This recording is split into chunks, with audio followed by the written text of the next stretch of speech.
I should have died with the others. The thought echoes in my mind as I float in the void, my damaged escape pod tumbling end over end. Through the cracked viewport, I watch helplessly as the last remnants of Earth's defense fleet erupt into silent explosions against the backdrop of my blue home world. This morning, I was Commander Zane Vega, decorated pilot of the TFS Dauntless. Now, I'm a man without a ship, without a crew, and possibly the last free human in the solar system. The Craxar came without warning. One moment, we were celebrating the launch of our first interstellar colony ship. The next, our long-range sensors lit up with thousands of alien vessels pouring through some kind of spatial rift near Jupiter. We never stood a chance. I close my eyes, trying to block out the memory of Admiral Chen's last transmission. This is it, people. Hold the line. Earth is counting on us. His words were cut short by a blinding flash as the flagship disintegrated under the Craxar's energy weapons. A sudden lurch snaps me back to reality. Warning lights flash across my pod's console, the computer's monotone voice informing me of imminent life support failure. Great, I survived the initial onslaught just to suffocate in space. Some hero I turned out to be. As my oxygen depletes, a strange sensation washes over me. It's like a buzzing in the back of my skull, growing stronger with each passing second. I try to shake it off, assuming it's a symptom of hypoxia, but it persists. Then I hear it, a voice, but not from my comm system. Focus, Zane. You're stronger than you know. I jolt upright, adrenaline surging through my veins. Who's there? I call out, my voice hoarse. No answer comes, but the buzzing intensifies. Suddenly, I'm hit with a wave of something. Energy. Power. I can't describe it, but it feels like every cell in my body is vibrating in unison. Without thinking, I reach out with my mind toward the dead console. To my astonishment, it flickers to life. Systems that were fried by Craxar weapons begin to reboot one by one. What the hell, I mutter, staring at my trembling hands. Did I just do that? Before I can process what's happening, my pod's sensors blare a proximity warning. A massive Craxar dreadnought looms above me, its hangar bay opening like the maw of some cosmic predator. As a tractor beam latches onto my pod, drawing me in, one thought crystallizes in my mind. I'm not done fighting, not by a long shot. The buzzing in my head grows to a crescendo as the hangar bay doors close behind me. Whatever this new power is, I have a feeling the Craxar are about to regret ever setting foot in our solar system. Little do I know, this is just the beginning of a journey that will shake the foundations of the galaxy and redefine what it means to be human. The Craxar hangar bay is a cavernous space filled with sleek, predatory ships. My pod touches down with a metallic clang, and I brace myself for what comes next. The buzzing in my head hasn't subsided. If anything, it's grown stronger. As the pod's hatch hisses open, I'm greeted by a squad of Craxar soldiers. They're tall, reptilian creatures with iridescent scales and 4 arms, each holding a weapon that looks like it could vaporize me in an instant. Exit the vessel, human, one of them growls in surprisingly good English. Resistance is futile. I step out slowly, hands raised. I don't suppose we could talk about this over a cup of coffee? I quip, trying to mask my fear with humor. The lead Craxar, distinguished by ornate markings on its armor, steps forward. I am Commander Zexler. You will be taken for interrogation. The Dominion requires information about your planet's defenses. I can't help but laugh bitterly. Defenses? You've already blown them all to hell. What more do you want? Zexler's eyes narrow. Your humor is misplaced, human. We know your kind possesses secrets. Hidden weapons.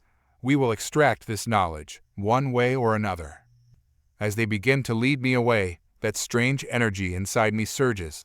Suddenly, I can sense the Craxar soldier's thoughts, a jumble of alien concepts and emotions. Fear, curiosity, and respect? That can't be right. We enter a corridor, and I notice how the Craxar technology seems to pulse with an otherworldly energy. It's beautiful, in a terrifying sort of way. As we walk, I catch glimpses of other parts of the ship through viewports, vast engineering sections, weapon arrays that dwarf anything Earth has ever produced. Why, I ask, breaking the tense silence. Why attack us? We've never even met your kind before. Zexler glances at me, mandibles twitching. Orders from the Dominion. Your world holds significance, more than you know. Before I can press further, we arrive at the interrogation chamber. It's a stark, clinical room with a single chair in the center, surrounded by ominous-looking devices. As they strap me in, panic starts to set in. But then, that voice in my head returns, clearer this time. Remember who you are, Zane. Remember Earth. The words ignite something within me. The energy that's been building explodes outward, and suddenly, I can see everything. The ship's systems, the thoughts of every Craxar on board, even the faint echoes of Earth's distress signals millions of kilometers away. Zexler stumbles back, eyes wide with shock. Impossible, he hisses. You're one of them. One of who? I demand. But I already know the answer isn't going to be simple. Alarms blare throughout the ship. In the confusion, I make my move. With a thought, I short-circuit the restraints and leap to my feet. The Craxar raise their weapons, but I'm faster, my newfound abilities guiding my actions. As I fight my way out of the chamber, one thing becomes clear. I'm no longer just fighting for my own survival. I'm fighting for answers, for Earth, and for a power I'm only beginning to understand. The hunt has begun, and this time, humanity is the predator. Alarms blare as I sprint through the alien corridors, my heart pounding in sync with the pulsing lights. The ship's layout unfolds in my mind like a 3D blueprint, guiding me towards what I hope is an escape route. Stop the human, Zexler's voice booms over the intercom. He possesses the awakening. The awakening. The term echoes in my mind, feeling both foreign and strangely familiar. I file it away for later. Right now, survival is my priority. I round a corner and come face to face with a group of Craxar engineers. Before they can react, I reach out with my newfound abilities. The energy flows through me, and suddenly, the engineers collapse, unconscious.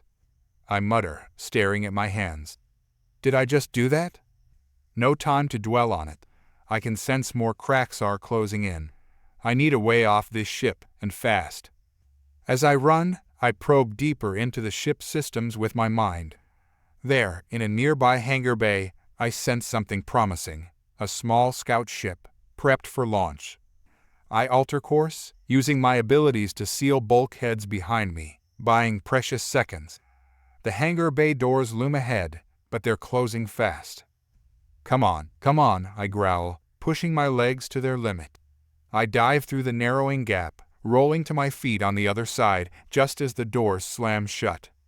The scout ship sits there, sleek and alien, but somehow I know I can fly it. As I sprint towards it, a searing pain explodes in my shoulder. I stumble, turning to see Zexler standing at a newly opened doorway, weapon raised. Impressive, human, he snarls. But it ends here. I clutch my wounded shoulder, feeling warm blood seep between my fingers. Why? I demand. What's the awakening? What do you want from Earth? Zexler's mandibles twitch in what might be a smirk.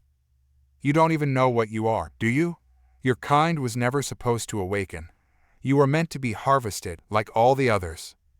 Others? My head spins with questions, but Zexler is already raising his weapon for the killing shot. Time seems to slow.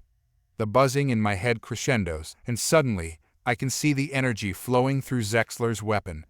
Without thinking, I reach out with my mind and twist.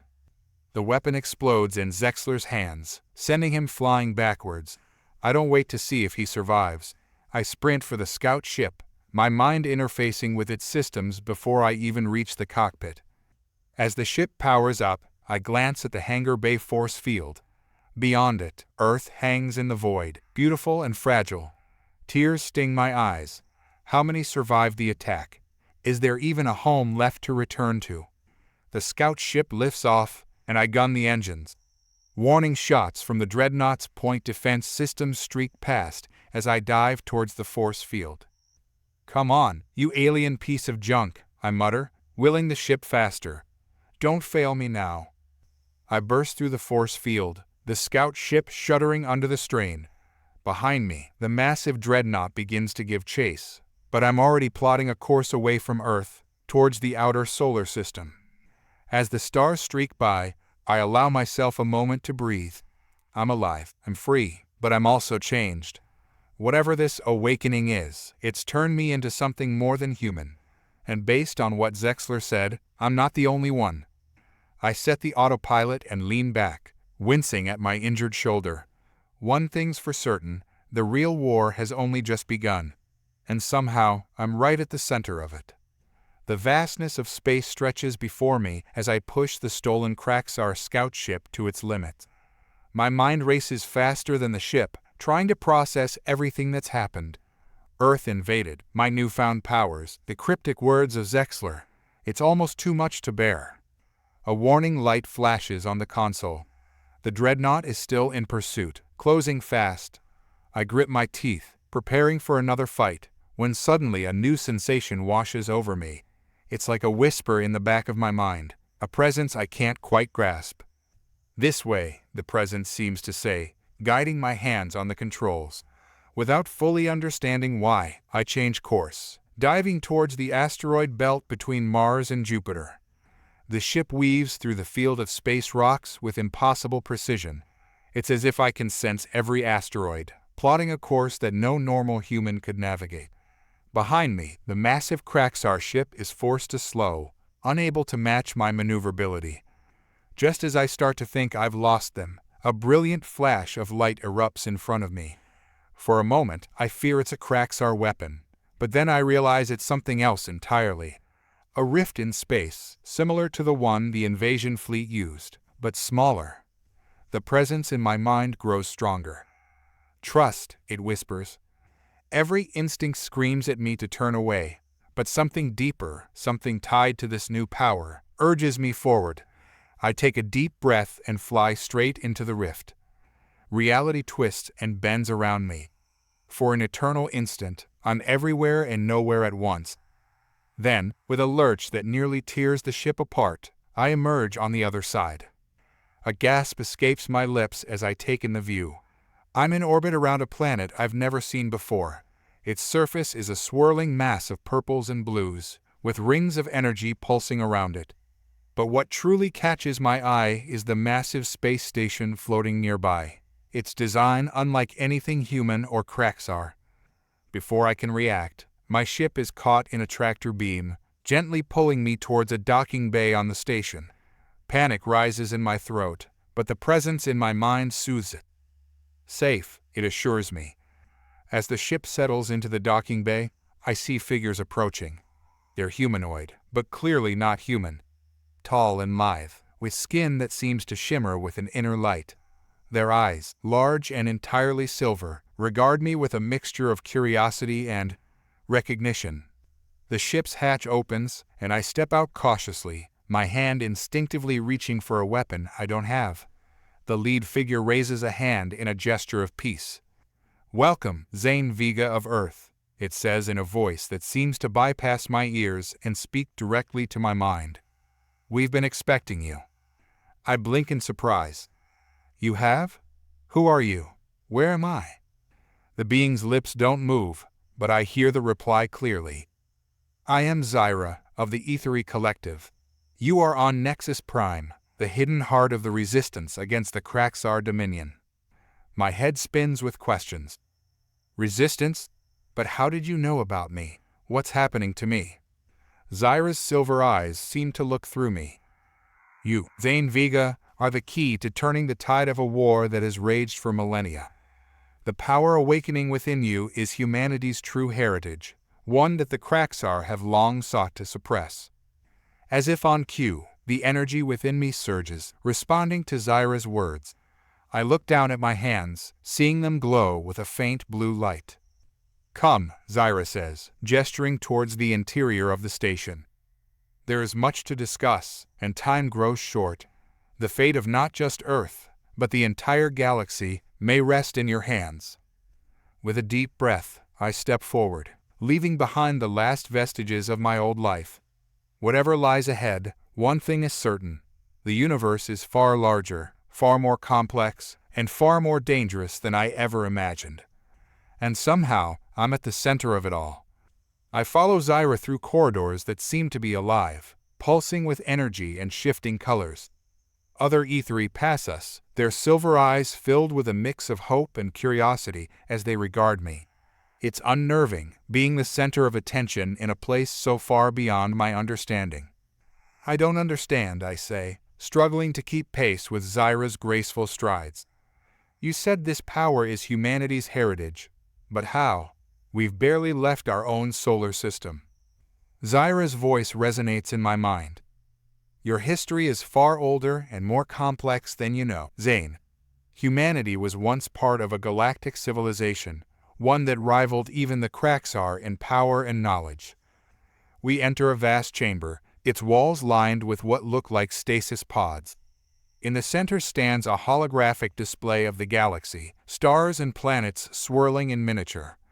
Thousands of years ago, Zyra continues, your ancestors fought a great war against the Kraxar. They were on the verge of victory when something went catastrophically wrong. In a last-ditch effort to save your species, they used their combined psionic power to hide Earth, suppressing your abilities and memories in the process. I shake my head, overwhelmed. But why? Why hide instead of fight? Zyra's expression turns grim. Because the alternative was extinction. The Kraxar unleashed a weapon, a psionic virus that targeted awakened beings. Billions died across the galaxy. Earth was the last hope, a seed of resistance planted for the future. As if responding to Zyra's words, the holographic display zooms in on Earth. I watch in horror as scenes of the invasion play out, cities falling to Kraxar weapons. But if we were hidden, how did they find us now? I ask, my voice barely a whisper. The shield that hid Earth was failing, Zyra explains. We've been working to prepare humanity for this moment, subtly guiding your technological development. But the Kraxar struck sooner than we anticipated. Suddenly, alarms blare throughout the station. The holographic display shifts, showing a massive Kraxar fleet emerging from hyperspace nearby. Impossible, Zyra gasped.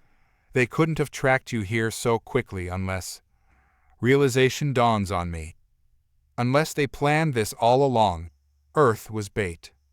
Zyra nods grimly. They must have detected your awakening and let you lead them straight to us. Clever. The station shudders as the first volley of Kraxar weapons impact its shields. E3 rush past us, preparing for battle. What do we do? I ask, feeling helpless in the face of such overwhelming force. Zyra turns to me, silver eyes blazing with determination. We fight, and you, Zane Vega, will be our greatest weapon.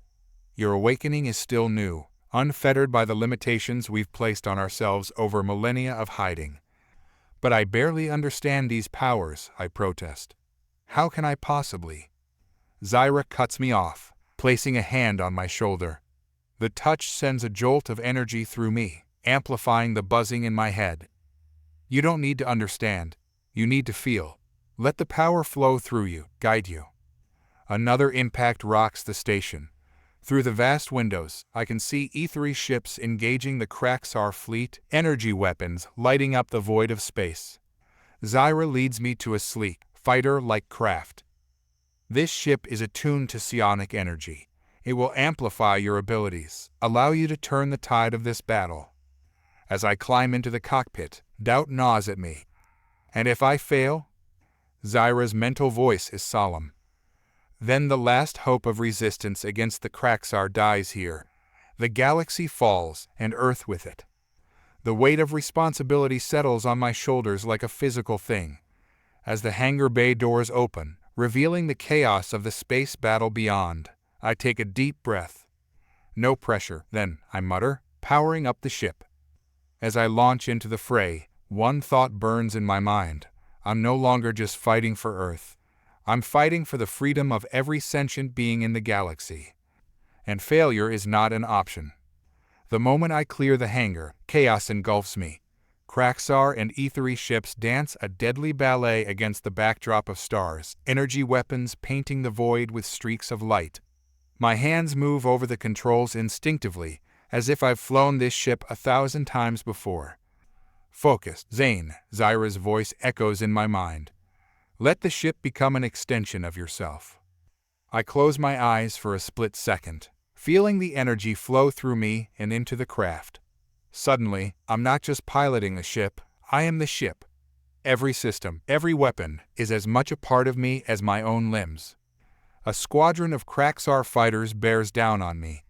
Time seems to slow as I weave through their formation, my mind predicting their moves before they make them. Energy pulses from my ship, not from any visible weapon, but from my thoughts themselves.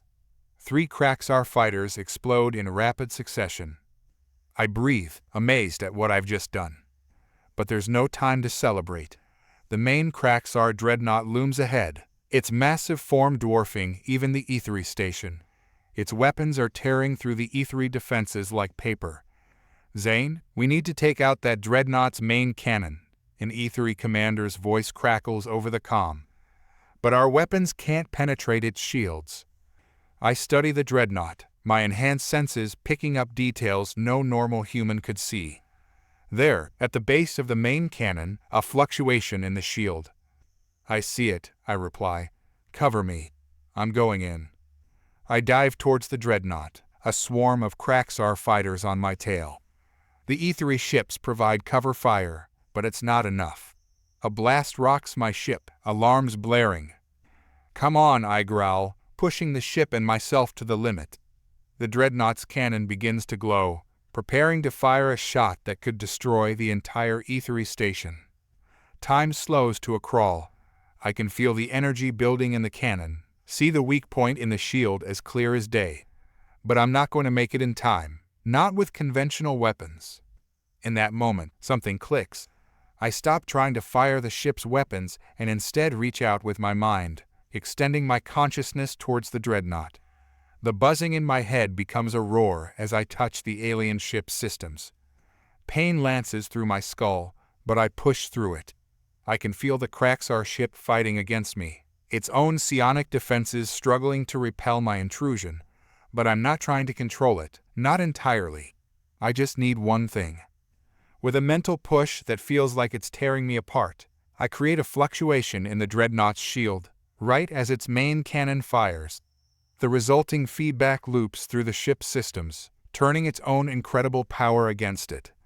The dreadnought's midsection bulges and then explodes in a spectacular burst of light and debris. The shockwave catches my ship, sending me spinning out of control. Alarms blare as I plummet towards the Ethery station, my consciousness fading. The last thing I hear before blackness takes me is Zyra's voice, tinged with awe and concern. By the cosmic core, he did it. Get him to the medical bay, now. As unconsciousness claims me, one last thought flits through my mind. This victory came at a cost, and something tells me the price will only get higher from here on out. The true war, I realize, has only just begun. I awaken to the soft hum of alien machinery and the concerned face of Zyra hovering above me. My head throbs with a dull ache, an echo of the psychic exertion that nearly tore me apart. Welcome back, Zane, Zyra's mental voice is gentle. You've been unconscious for 3 solar cycles. I try to sit up, but my body feels like lead. The battle? Did we? We won, thanks to you, Zyra assures me. The Kraxar fleet retreated after you destroyed their dreadnought, but I fear it's only a temporary reprieve. As my senses slowly return, I become aware of a change within me. The energy, the power that had been a chaotic storm, now feels more integrated, like it's settled into my very being. You've undergone significant changes, Zyra explains, noticing my confusion. Your actions in the battle have accelerated your awakening. You're evolving, Zane, faster than we've ever seen. I flex my fingers, watching as faint blue energy crackles between them. I don't feel human anymore, I admit, a hint of fear in my voice. Zyra's silver eyes meet mine. You are still human, Zane. Just more. The potential that lay dormant in your species for millennia is finally manifesting. Before I can respond, an E3 rushes into the medical bay, his usual calm demeanor shattered by urgency. "Zyra, we're receiving a transmission. It's from Earth." My heart leaps into my throat as we hurry to the command center. The holographic display flickers to life, showing a familiar face that makes my breath catch. "Admiral Chen," I gasp. The last time I saw him, his ship was being torn apart by Kraxar weapons. The Admiral looks haggard, his uniform torn and dirty, but very much alive. "This is Admiral Chen of Earth's Resistance Forces. To any allies out there, we need help." "The Kraxar are," Static interrupts his words for a moment. "They're not just invading. They're transforming the planet, terraforming it for their own use. And they're harvesting people. Millions are already gone." I clench my fists, rage building inside me. Zyra places a calming hand on my shoulder, but I can feel the anger radiating from the ether as well. "We've managed to establish hidden bases," Chen continues. "Some of us are manifesting abilities, like the Kraxar, but different. We're fighting back, but we're outnumbered and outgunned. If anyone can hear this, please, Earth needs you." The transmission cuts out, leaving a heavy silence in the command center. "We have to go back," I say, my voice hard with determination. "Now." Zyra nods solemnly. "Agreed. But Zane, you must understand. This won't be a simple rescue mission. We'll be taking the fight directly to the Kraxar, on a scale not seen since the ancient war." "I don't care," I reply, feeling the power surge within me. "They invaded my home, killed my friends, and now they're harvesting my people. Whatever it takes, we're going to make them regret ever setting foot on Earth." Zyra's expression is a mix of pride and concern. "Very well. But first, there's something you need to see. Something that might change everything you think you know about this war, and your place in it." As Zyra leads me deeper into the station, towards a heavily guarded section I hadn't noticed before, a sense of foreboding washes over me. Whatever revelations await, I have a feeling they're going to reshape not just my understanding of the conflict, but of reality itself. The war for Earth, for humanity, for the very future of the galaxy, is about to enter a new phase. And somehow, I'm at the center of it all. God help us all. The deeper we descend into the station, the more my newfound senses tingle with anticipation. The walls here are different, etched with symbols that seem to shift and dance as we pass. I can feel power emanating from them, ancient and profound. "What you're about to see, Zane, has been our most closely guarded secret for millennia," Zyra says as we approach a massive, ornate door. "It is both our greatest hope and our gravest concern." The door slides open with a soft hiss, revealing a chamber bathed in ethereal blue light. At its center floats a pulsating crystal, easily the size of a car. Energy arcs from its surface, filling the air with a low, resonant hum. "This," Zyra says, gesturing towards the crystal, "is a fragment of the cosmic core, the source of all psionic energy in the universe." I step closer, drawn by an inexplicable pull. The buzzing in my head intensifies, syncing with the crystal's pulsations. "It's beautiful," I whisper. "And incredibly dangerous," Zyra warns. "This fragment is what allowed your ancestors to hide Earth, and what has shielded our resistance for so long. But it's also what the Kraxar truly seek." Suddenly, the crystal flares brightly. Images flood my mind. Ancient battles, civilizations rising and falling, and at the center of it all, a power beyond comprehension. I stagger back, overwhelmed. I saw everything. The war, the fall of humanity's empire, the Kraxar's rise to power. But why? Why are they doing this? Zyra's mental voice is grim. The Kraxar believe that by collecting all the fragments of the cosmic core, they can reshape reality itself. Become gods, in essence. Your Earth was hidden because it contains another fragment, buried deep within its core. The realization hits me like a physical blow. That's why they're terraforming the planet. They're trying to extract the fragment. Zyra nods. And if they succeed, the power they would wield would be unimaginable. The entire universe would fall under their dominion. I turned back to the crystal, feeling its energy resonate with something deep inside me. So what do we do? How do we stop them? That, Zane, is where you come in, Zyra says, placing a hand on my shoulder. Your accelerated awakening, your unique connection to the psionic energy, you might be the key to unlocking the full potential of the cosmic core fragments, to use their power not for dominion, but for freedom. The weight of this revelation settles on me like a physical thing. And if I can't, if we fail? Zyra's silver eyes meet mine, filled with a mix of hope and fear. Then all is lost. Not just Earth, not just our civilizations, but the very fabric of reality itself.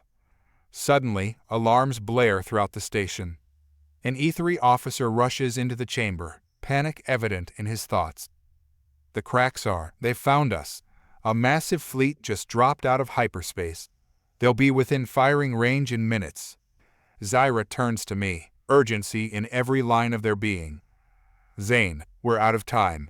The choice is yours. Will you accept this burden? Will you fight not just for Earth, but for the future of all sentient life? I look at the crystal, feeling its power call to me.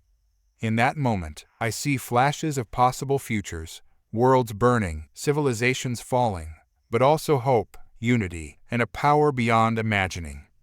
Taking a deep breath, I reach out and place my hand on the crystal's surface. Energy surges through me, more intense than anything I've ever felt. I'm ready, I say, my voice steady despite the maelstrom of power coursing through my veins. Whatever it takes, we're ending this war. Here and now. As the station shudders under the first impacts of Kraxar weapons, I realize that everything, my entire life, has been leading to this moment. The final battle for the fate of the universe is about to begin. And I'm right at the center of it all. The moment my hand touches the cosmic core fragment, the universe explodes into clarity. Power surges through me, raw and ancient, connecting me to the very fabric of reality. I can feel the Kraxar ships approaching, sense the fear and determination of every being on the station, and beyond that, the faint echoes of Earth's pain. Zane, Zyra's voice cuts through the cacophony in my mind. Focus! We need to move the fragment. If the Kraxar get their hands on it. I nod, gritting my teeth against the overwhelming sensations. With a thought, I lift the massive crystal, encasing it in a bubble of psionic energy. Where to? The main hangar, Zyra replies as we rush through the corridors.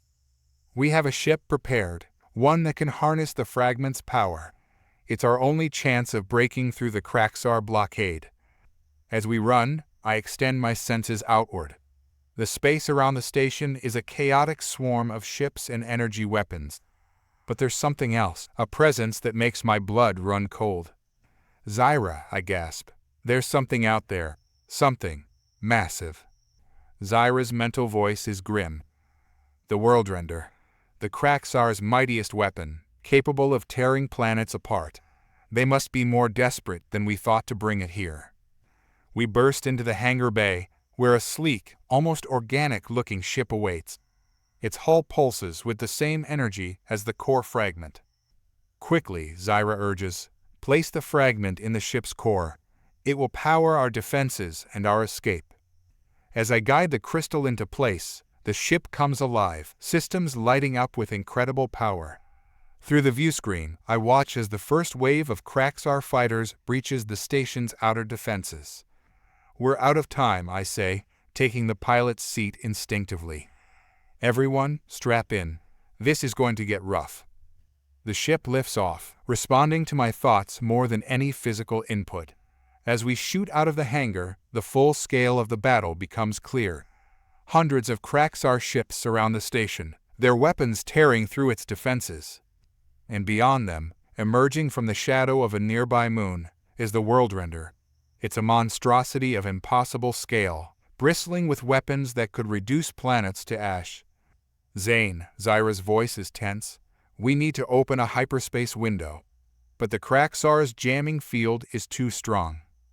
I close my eyes, reaching out with my mind, feeling the ebb and flow of space-time around us. There, just beyond the world render, a weak point in the fabric of reality. I see it, I say, my voice distant even to my own ears. But we'll have to go through their entire fleet to reach it. Zyra's hand grips my shoulder. Then that's what we'll do. For Earth. For the galaxy.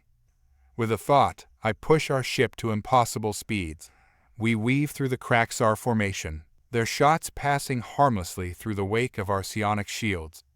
Each near miss, each hair's breadth escape, feels like a dance choreographed by the universe itself. But as we approach the world render, its massive form filling our view, I realize we're not going to make it.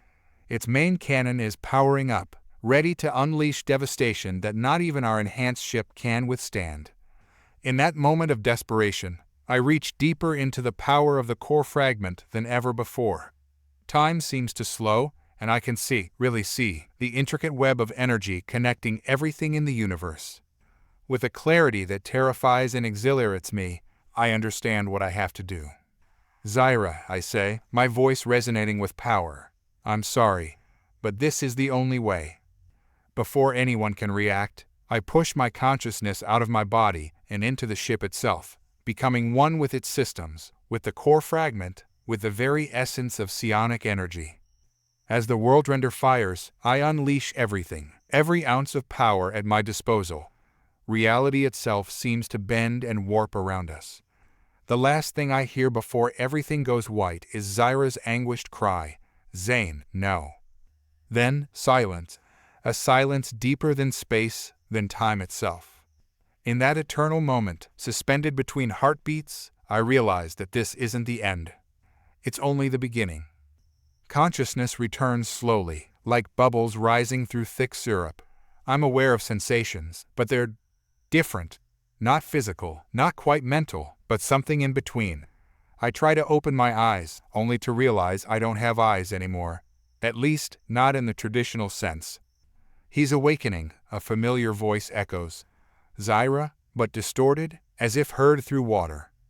I focus, willing myself to perceive my surroundings. Gradually, an image forms. I'm in a vast chamber, walls pulsing with living energy. Zyra stands before me, along with other Aetheri I don't recognize. But they all look small, tiny. With a start, I realize I'm not in a body anymore. I'm everywhere. Part of the ship, the core fragment, the very fabric of space around us. Zane, Zyra's mental voice, is a mix of awe and concern. "Can you hear me? Do you understand what's happened?" I try to speak, but no sound comes out. Instead, the lights in the chamber flicker, and I feel the ship's systems respond to my thoughts. Yes, I manage to project, my voice resonating through the ship's communication systems. I'm different. What happened? The world render, the Craxar fleet. One of the unknown Aetheri steps forward. Gone. All of them. When you merged with a core fragment and the ship, you created a localized reality distortion. The Craxar fleet was erased from existence. The magnitude of what I've done hits me. An entire fleet, thousands of beings, simply gone. By my hand. The guilt is overwhelming, even if they were the enemy. "It was necessary," Zyra says softly, sensing my turmoil. "You saved not just us, but potentially the entire galaxy. But Zane, we don't know how to undo this. You've become something beyond our understanding." I focus, trying to make sense of my new existence. I can feel the ship around me, yes, but also more. The vast expanse of space, the energy flowing between stars, the very pulse of the universe. It's beautiful and terrifying. "Earth," I say suddenly, the thought crystallizing. "We need to go to Earth. Now." The Aetheri exchange glances. "Zane," one of them says cautiously, "we're nowhere near the Sol system. It would take years to." Before they can finish, I feel myself reaching out, grasping the fabric of space-time. With a thought, I fold it, creating a bridge across impossible distances. The ship shudders, and suddenly we're there. Earth fills the view screen, beautiful and blue. but scarred by Kraxar occupation. Impossible, an ethery whispers. He just moved us across half the galaxy instantly. But I'm not listening. My awareness is expanding, touching every corner of my home planet. I can feel the suffering of billions, the determination of the resistance fighters, the alien presence of the Kraxar terraforming machines. And deep within the Earth's core, I sense it. Another core fragment, pulsing in harmony with the one I've merged with. I understand now, I say, my voice resonating through the ship. This was always meant to happen.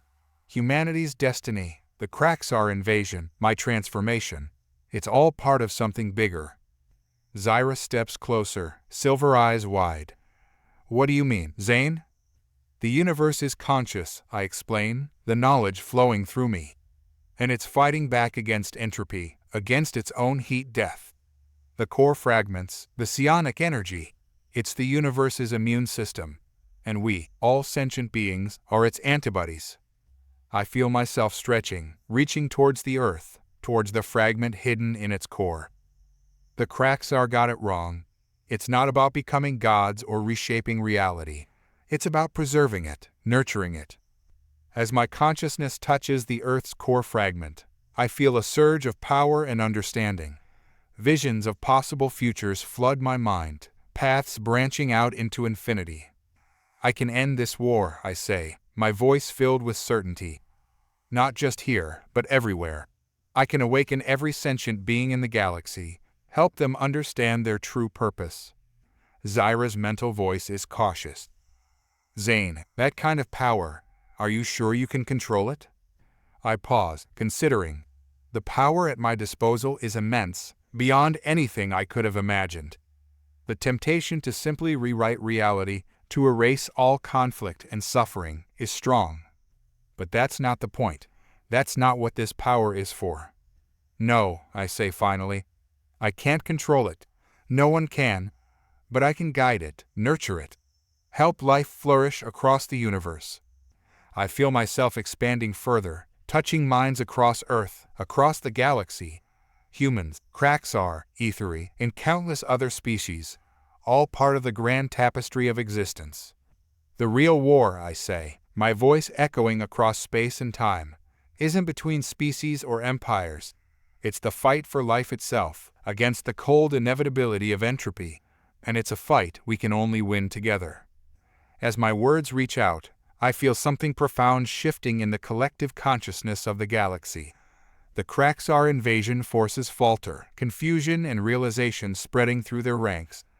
On Earth, humans begin to awaken to their latent abilities, understanding dawning in millions of minds. This isn't an ending. It's a new beginning, the start of a cosmic journey we'll all take together. And as the first light of this new era dawns, I know that the echoes of Terra will resound throughout the universe for eons to come. The story of humanity, of life itself, is just beginning. Existence is complicated when you're one with the cosmos. It's been, well, time doesn't really apply to me anymore, but let's say a while since I merged with the core fragment and became this. A consciousness spread across the galaxy, touching countless minds, guiding civilizations towards a brighter future. I thought I understood it all back then. The universe's grand plan, our role in fighting entropy. But the more I see, the more I realize how little I truly know. Take Earth, for example. I can feel every blade of grass, every heartbeat of my fellow humans. They're thriving now, free from Kraxar oppression, awakening to their psionic potential. But there's an undercurrent of unease. Some view me as a savior, others as a threat. I can't blame them. I'm not sure what I am myself most days. Zyra and the ethery have been invaluable, helping to interpret my often overwhelming perceptions. They've established a sort of galactic council, with representatives from every sentient species. Even the Kraxar, once our mortal enemies, now seek understanding rather than conquest. But something's off. I can feel it in the spaces between stars, in the quantum foam of reality itself. A discordance in the cosmic symphony I've come to know so intimately. I focus my awareness, stretching out to the farthest reaches of known space. There, on the fringes of the Andromeda Galaxy, I feel it, a void, not just an absence of life, but an absence of everything, as if a chunk of reality itself has been erased. Zyra, I project my thoughts to the ethery homeworld. Are you seeing this? There's a pause, then Zyra's familiar mental voice responds. Yes, Zane. Our long-range sensors just detected the anomaly. What do you make of it? I probe deeper, trying to understand the nature of this void. It's not like anything I've encountered before. It feels hungry. I'm not sure, I admit, but it's spreading. Fast. As if triggered by my observation, I feel a ripple of something pass through the fabric of space-time. For a moment, my connection to the core fragment wavers, and I experience a dizzying sense of vertigo.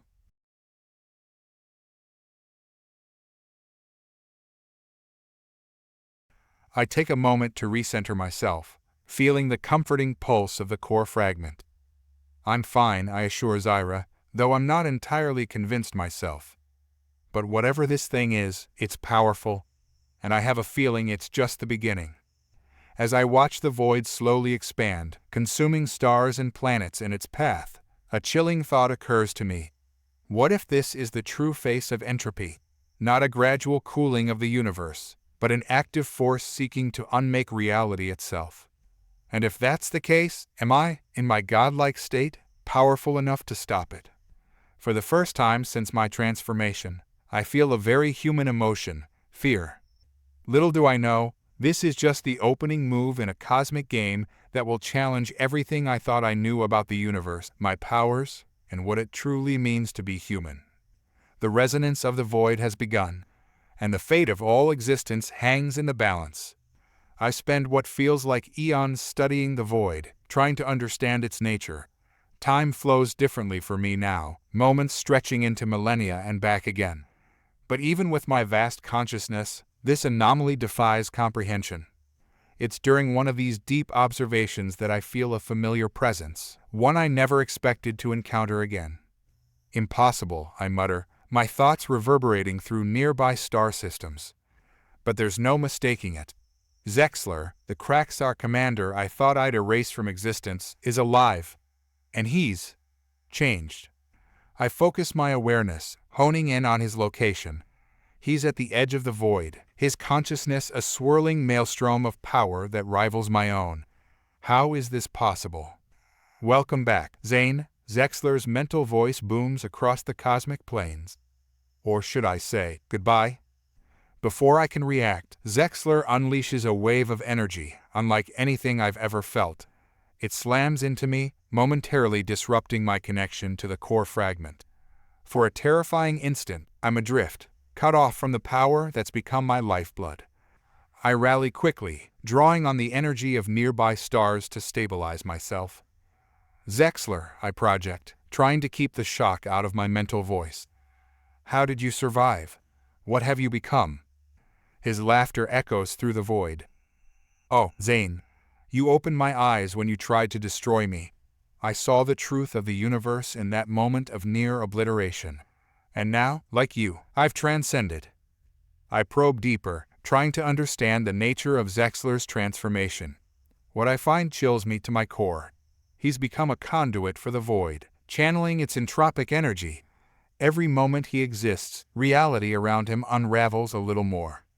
This isn't transcendence, Zexler, I argue, desperately trying to reach whatever's left of the being I once knew. You're destroying everything, including yourself. Destruction, Zexler muses. No, Zane. This is the true nature of the universe. Entropy is not the enemy, it's the ultimate truth. Your precious core fragments are a cosmic band-aid, delaying the inevitable. I'm simply hastening the universe towards its natural end. As we speak, I feel the void expanding, picking up speed. Entire civilizations wink out of existence in the blink of an eye. The pain of their loss reverberates through me, countless voices crying out in terror before being silenced forever. I lash out with all the power at my disposal, trying to contain the spread of the void. It's like trying to hold back an ocean with my bare hands. For every bit of reality I managed to preserve, Zexler and the void consumed twice as much. You can't win, Zane, Zexler taunts. You're fighting the fundamental nature of existence itself. Join me. Embrace the void. It's the only way to truly understand. For a moment, a treacherous part of me is tempted. The power Zexler wields is intoxicating, promising an end to the constant struggle against entropy. But then I feel the warmth of the core fragment pulsing within me, reminding me of everything I'm fighting for. Never, I growl, pouring every ounce of my being into shielding the nearby galaxies from the encroaching void.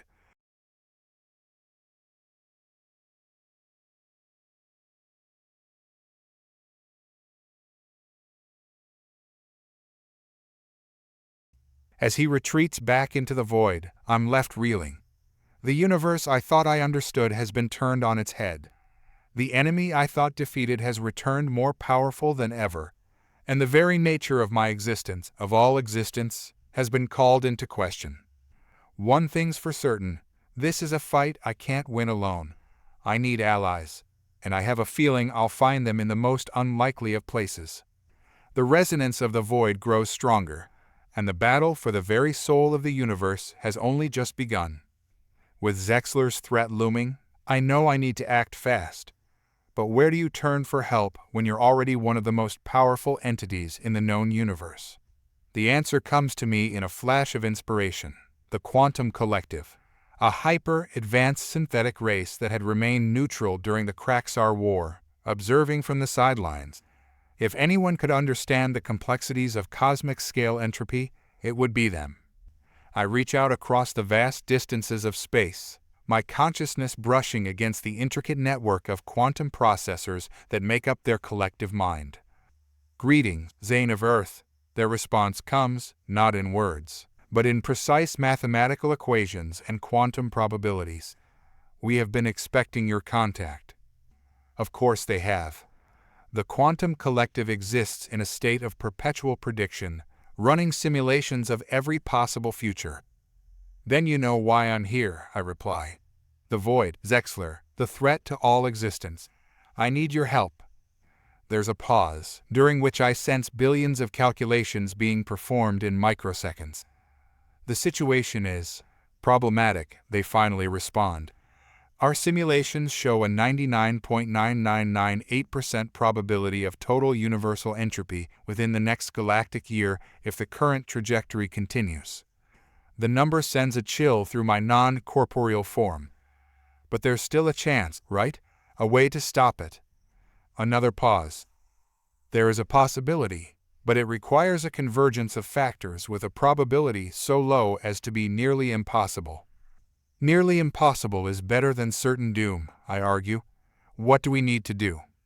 The collective's response is complex, a mixture of quantum mechanics and theoretical physics that would have been incomprehensible to me in my human form. But now I understand, and it's both brilliant and terrifying. "You're suggesting we create a new core fragment," I say, awed by the audacity of the plan. "Not just harnessing the universe's energy, but actively generating new reality to counteract the void." "Correct," the collective confirms. "But the energy required is beyond even your current capabilities. It would require the combined power of every sentient being in the galaxy, channeled through you and the existing core fragments. The implications are staggering. Every being, from the mightiest Kraxar to the smallest microorganism on Earth, working in perfect harmony. It seems impossible." "There's more," the collective adds. "The process will be dangerous. There's a 78.3% chance that you, as the focal point of this energy, will be destroyed in the process." I take a moment to process this. The fate of the universe balanced against my own existence. Once, the choice would have terrified me. Now, it seems almost trivially simple. "I'll do it," I say without hesitation. But how do we convince every being in the galaxy to participate? The collective's response is tinged with what I can only interpret as respect. "That, Zane of Earth, is where your humanity becomes crucial. Logic alone cannot persuade on this scale. It will require something more emotional, something uniquely human." As the collective shares the details of the plan, I feel a mix of hope and trepidation. This isn't just about fighting entropy anymore. It's about redefining the very nature of existence, of cooperation on a cosmic scale. And somewhere in the back of my vast, cosmic mind, a very human thought occurs to me. What if, in trying to save the universe, we end up changing it into something unrecognizable? But there's no time for doubts. The void is spreading, Zexler is growing stronger, and the clock is ticking on reality itself. It's time to rally the galaxy for the fight of its life. And somehow, I need to find a way to tap into the humanity I thought I'd left behind. The resonance of the void grows stronger, but so does the potential for a harmony that could reshape the cosmos itself. Rallying an entire galaxy is no small feat, even for a cosmic entity like myself. But as I reach out to countless worlds, I realize the quantum collective was right. It's not my godlike powers that will persuade them, but the remnants of my humanity. I start with Earth, my home, appearing as a shimmering, humanoid form of energy in the United Nations Assembly. I address the leaders of humanity. I was once one of you, I begin, my voice resonating with echoes of the man I used to be. I know your fears, your hopes, your capacity for both great destruction and incredible compassion. Now, I'm asking you to show the universe the best of what humanity can be. As I speak, I share visions of the encroaching void, of Zexler's terrifying power, and of the plan to create a new core fragment. I feel their fear, their awe, and gradually, their determination. We're with you, Zane, Admiral Chen says, standing tall. Earth will do its part. From there, I move on to other worlds. To the Kraxar, I show the folly of their former quest for domination. To the Aetheri, I appeal to their deep connection to the cosmic order. World by world, species by species, I make my case. It's not easy. There's resistance, skepticism, even outright hostility from some corners.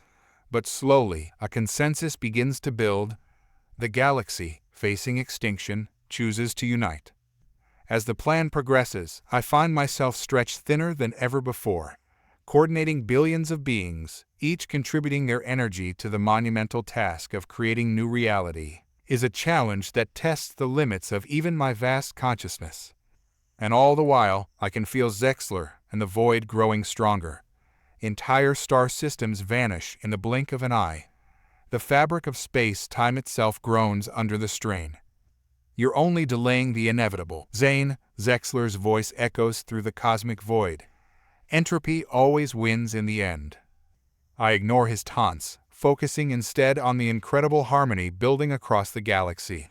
Species that were once bitter enemies now work side by side. The combined mental energy of trillions of beings flows through me, a symphony of life and determination. As the critical moment approaches, I position myself at the focal point, where the energies of the existing core fragments converge.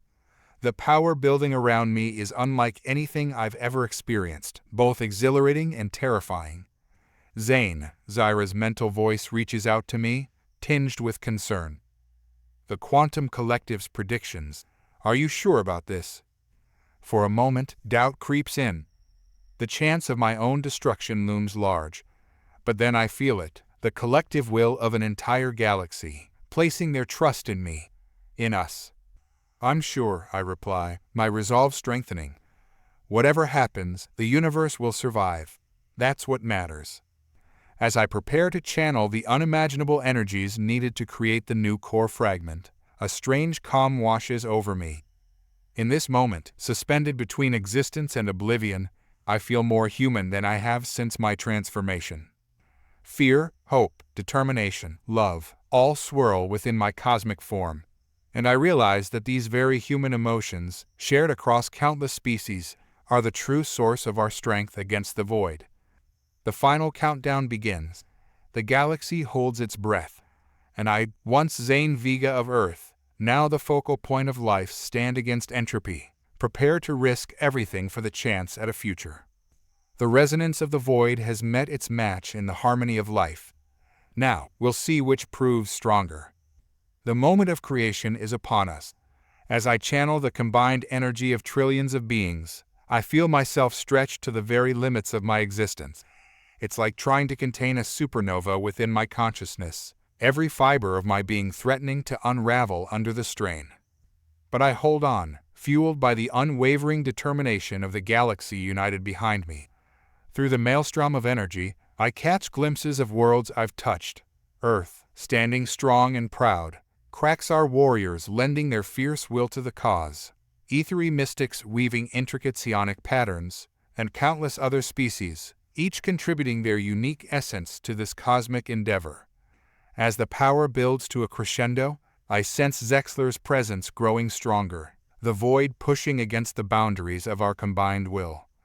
"You fool," his voice booms across the cosmos. "You'll tear reality apart before you save it." For a terrifying moment, I fear he might be right. The energies I'm channeling are beyond anything the universe has ever seen. Space and time buckle around me, dimensions bleed into one another, and the very laws of physics strain under the pressure. But then I feel it, a spark of something new. At the heart of the chaotic energies, a seed of pure potential begins to form. The new core fragment is taking shape, a crystallization of life's defiance against entropy. Zexler senses it too. With a roar that shakes the foundations of reality, he hurls the full might of the void against our efforts. The clash of opposing forces is cataclysmic. Entire galaxies tremble, and for a moment it seems like the entire universe might tear itself apart. In this crucial moment, balanced on the knife edge between creation and oblivion, I make a decision. I open myself fully, not just to the energies I'm channeling, but to the essence of every being contributing to this effort. Their hopes, fears, dreams, and determination flood through me. And in doing so, I remember what it truly means to be human, to be alive. It's not about power or control, but about connection, about being part of something greater than yourself. With this realization, I find the strength for one final push. I pour everything I am, everything we all are, into the forming core fragment. The universe itself seems to hold its breath. Then, with a flash that outshines a billion suns, it's done. The new core fragment burst into existence, a dazzling crystal of pure life energy. Its resonance spreads across the cosmos, pushing back the encroaching void. Zexler's scream of defiance is cut short as the wave of new reality washes over him. I catch a final glimpse of his consciousness, not destroyed, but transformed. The part of him that was once a Kraxar commander looks at me with something like understanding before he's absorbed into the new cosmic order. As the energies settle, I find myself profoundly changed. I'm no longer the near omnipotent being I was, nor am I fully human again. I exist somewhere in between, a bridge between the cosmic and the mortal. The void is gone, or rather, balanced. I can still sense entropy in the universe, but it's no longer an overwhelming force of destruction. Instead, it's part of a greater cycle, a necessary counterpoint to the creative energies we've unleashed. As my awareness spreads across the renewed cosmos, I feel the awe and jubilation of countless beings. We've done it. We've not just saved the universe, we've elevated it to a new state of existence. But even as we celebrate this monumental victory, I know our journey is far from over. The new core fragment has changed the fundamental nature of reality. The galaxy, the entire universe, will need guidance to navigate this new existence. And I, Zane Vega, once human, once cosmic, now something in between, will be there to help shape this new age. The resonance of the void has been answered by the harmony of life. Now, the true symphony of existence can begin. The aftermath of our cosmic victory is a mix of jubilation and profound change. As the new core fragment's energy ripples across the universe, I witness transformations on a scale I never imagined possible. Planets once ravaged by war bloom with new life. Species on the brink of extinction find themselves revitalized. The boundaries between the physical and the psionic blur, as beings across the galaxy awaken to newfound abilities and awareness. But with great power comes great responsibility, and not everyone handles the change well. Some, overwhelmed by their new cosmic awareness, retreat into themselves. Others seek to exploit their abilities for personal gain. The galaxy teeters on the brink of chaos. I find myself in a unique position to guide this transition. No longer omnipotent, but still connected to the cosmic fabric of reality. I can serve as a bridge between the mortal and the divine. Zane, Zyra's mental voice reaches out to me. The Galactic Council is assembling. They're requesting your presence. I focus my consciousness, coalescing into a humanoid form within the grand chamber of the council. Representatives from every known species are present, their faces a mix of awe, fear, and determination. Admiral Chen, now Earth's representative, steps forward. Zane, old friend, we owe you a debt we can never repay, but we need your help now more than ever. This new reality, it's more than we were prepared for. I nod, understanding their concerns. The change we've undergone is profound, I begin, my voice resonating with echoes of both humanity and the cosmos. But remember, this power comes from within all of you. You're not just witnessing the rebirth of the universe, you're active participants in its ongoing creation. A Kraxar representative, his scales shimmering with newfound psionic energy, speaks up. But how do we control it? Already, there are reports of individuals accidentally warping reality around them. Control isn't the answer, I reply, drawing on the wisdom I've gained. Understanding is. This new energy, it responds to consciousness, to intent. We need to teach everyone, from the youngest child to the eldest elder, how to harmonize with the cosmic symphony we've created. The council chamber fills with murmurs, a mix of excitement and apprehension. I can sense their thoughts, their fears, and their hopes. It's a reminder of how human, how mortal, even the most advanced beings still are. It won't be easy, I continue. We're rewriting the very nature of existence. There will be challenges we can't even imagine yet. But look at what we've already accomplished. We faced the void itself and emerged stronger. As I speak, I extend my awareness, touching the minds of beings across the galaxy. I share visions of the potential this new reality holds, worlds reshaped by thought, diseases cured by will alone, the secrets of the universe unfolding before us. But I also show them the responsibility that comes with such power. The need for wisdom, for compassion, for understanding the interconnectedness of all things. We stand at a crossroads, I say, my words reaching not just the council, but resonating across the cosmos. We can use this gift to raise ourselves and our entire universe to heights undreamed of, or we can lose ourselves in chaos and power. The choice, as it has always been, is ours. As my speech concludes, I feel a shift in the collective consciousness of the galaxy. Fear gives way to determination, confusion to curiosity, and isolation to a sense of profound connection. It's just the beginning, I know. There will be struggles ahead, mistakes made, lessons learned. But for the first time since I became aware of the cosmic scale of existence, I feel genuinely optimistic about the future. The resonance of the void has been answered, but the true symphony of life is just beginning its first movement, and I, along with every being in this reborn universe, have a part to play in its grand composition. As the cycles pass, I watch the galaxy, no, the universe, evolve in ways I never imagined possible. The new core fragment's energy has seeped into every corner of existence, awakening potential that had lain dormant since the dawn of time. I find myself drawn back to Earth more and more. Perhaps it's the lingering echo of my humanity, or maybe it's because humans, with their adaptability and creativity, are embracing this new reality with unparalleled enthusiasm. Cities on Earth have become living things, structures of crystal and light that respond to the collective will of their inhabitants. Disease is a thing of the past, as humans learn to manipulate their own biology at a quantum level. And space, once the final frontier, is now as accessible as stepping into your backyard. But it's not all utopian progress. With great power comes, well, you know the rest. I materialize in the middle of Times Square, I form a swirling vortex of energy that coalesces into a more human shape. Around me, the city pulses with psionic energy, buildings shifting and flowing like liquid. Zane, a familiar voice calls out. Admiral Chen, looking younger than when I last saw him, approaches. "We've got a situation." I nod, already sensing the disturbance. "The Hudson anomaly." Chen's eyes widen. "How did you—" "Right, cosmic awareness. Yes, it's getting worse.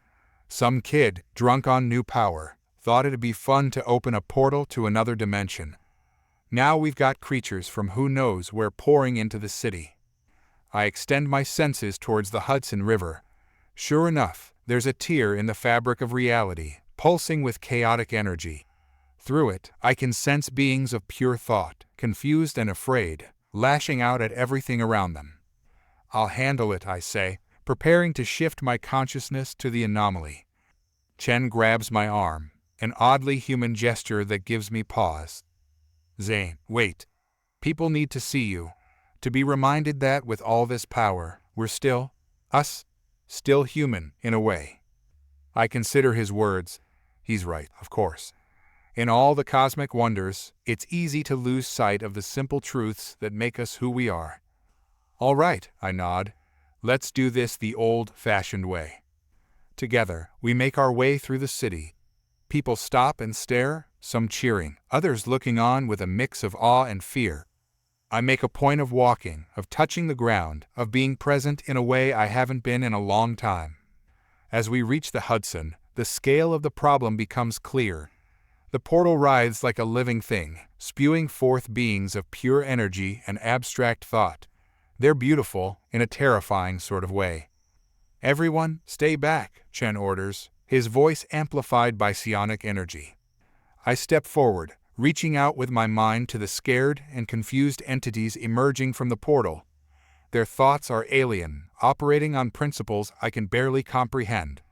But underneath it all, I sense a familiar core, a fundamental drive that all living things share. "It's okay," I project, not in words but in feelings, in shared understanding. "You're safe. We mean you no harm." The chaotic movements of the entities slow. They begin to coalesce into more defined shapes, responding to the calming influence of my thoughts. With careful concentration, I begin to weave the fabric of reality around the portal, not closing it forcefully, but gently reshaping it. The entities, now more curious than afraid, begin to retreat back to their own dimension.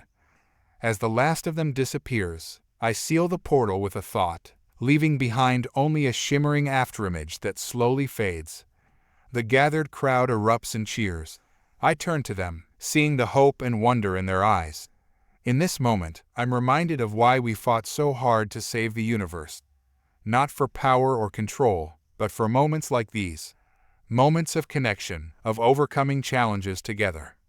"Nice work," Chen grins, clapping me on the back. "Just like old times, eh?" I can't help but smile.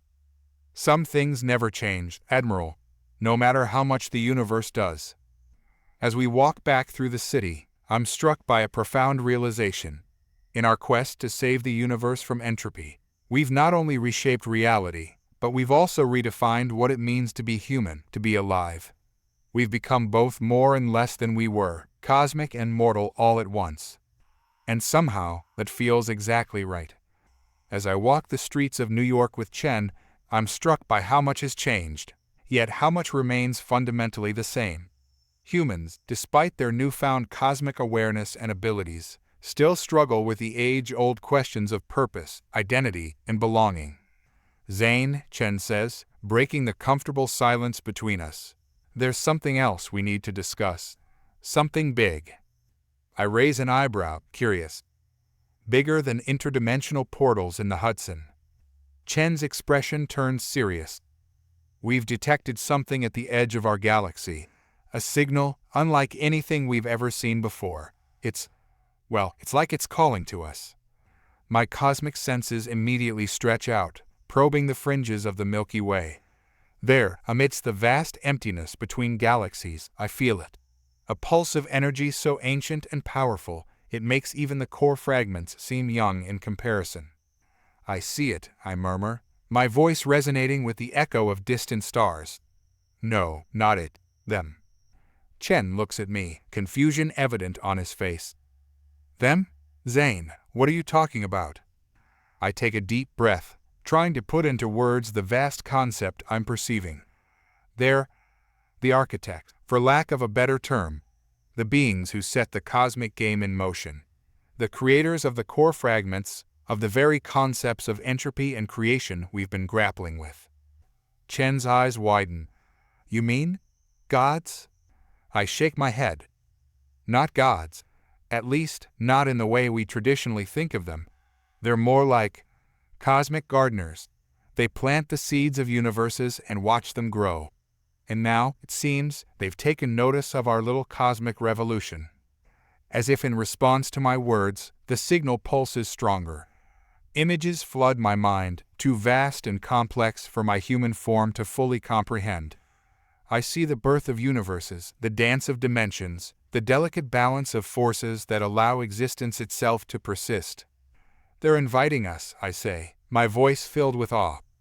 Not just me, not just Earth, but every sentient being in our galaxy. They want to show us something. Chen runs a hand through his hair, a very human gesture of bewilderment. Show us what, and how do we even respond to something like that? I ponder for a moment, feeling the weight of this decision. This isn't just about Earth anymore, or even our galaxy. This is about the next step in cosmic evolution. We bring it to the Galactic Council, I finally say. This decision affects everyone. We've come too far to start making unilateral choices now, even with the best intentions. Chen nods, a smile tugging at the corners of his mouth. You know, for all your cosmic power, you're still the same Zane at heart, always trying to do the right thing. His words strike a chord in me. Despite everything I've become, there's still a core of humanity that defines who I am. It's a comforting thought. As we prepare to address the Galactic Council, I can feel the anticipation building across the cosmos. Every being, from the smallest microorganism to the most advanced AI, senses that we stand on the brink of something monumental. The architect's invitation hangs in the cosmic ether, a promise and a challenge all at once. Whatever lies beyond, whatever revelations await us, one thing is certain: the universe will never be the same again. And as I stand ready to guide my fellow beings into this new frontier, I'm filled with a profound sense of both excitement and trepidation. We've come so far, grown so much, but are we truly ready for what awaits us beyond the boundaries of our known existence? Only time, that ever-flowing river of cosmic possibility, will tell. The Galactic Council chamber is abuzz with nervous energy as representatives from every known species gather to discuss the architect's invitation. I stand at the center, a swirling nexus of cosmic energy barely contained in humanoid form. Friends, allies, fellow sentients, I begin, my voice resonating through both the physical chamber and the psionic ether. We face a decision unlike any in the history of our universe. The beings responsible for the very fabric of our existence have reached out, inviting us to evolve. Murmurs ripple through the assembly. I can sense their mixture of excitement, fear, and uncertainty.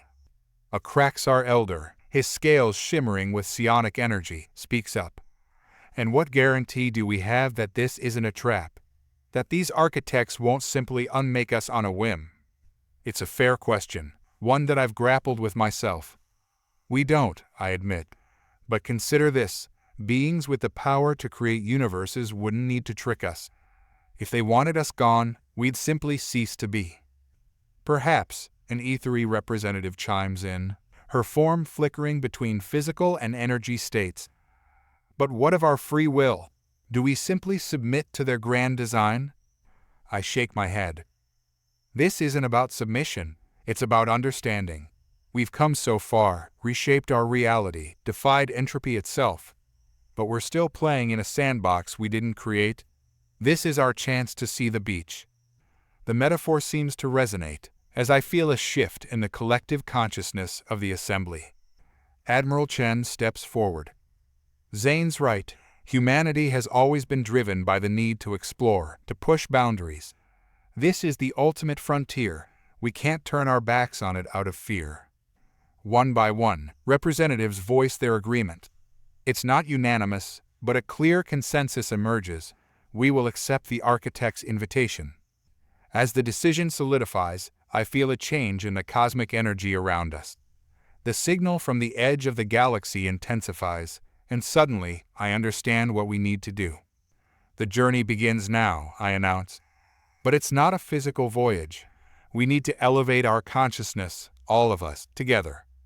I extend my awareness, touching the minds of every being in our galaxy. Focus on the signal, I guide them. Feel the rhythm of the cosmos, the pulse of existence itself. Let go of your individual concerns and connect to the greater whole. As billions of minds join in cosmic harmony, reality itself begins to shift. The physical universe fades away, replaced by a realm of pure thought and energy. We exist as points of light in an infinite sea of possibility.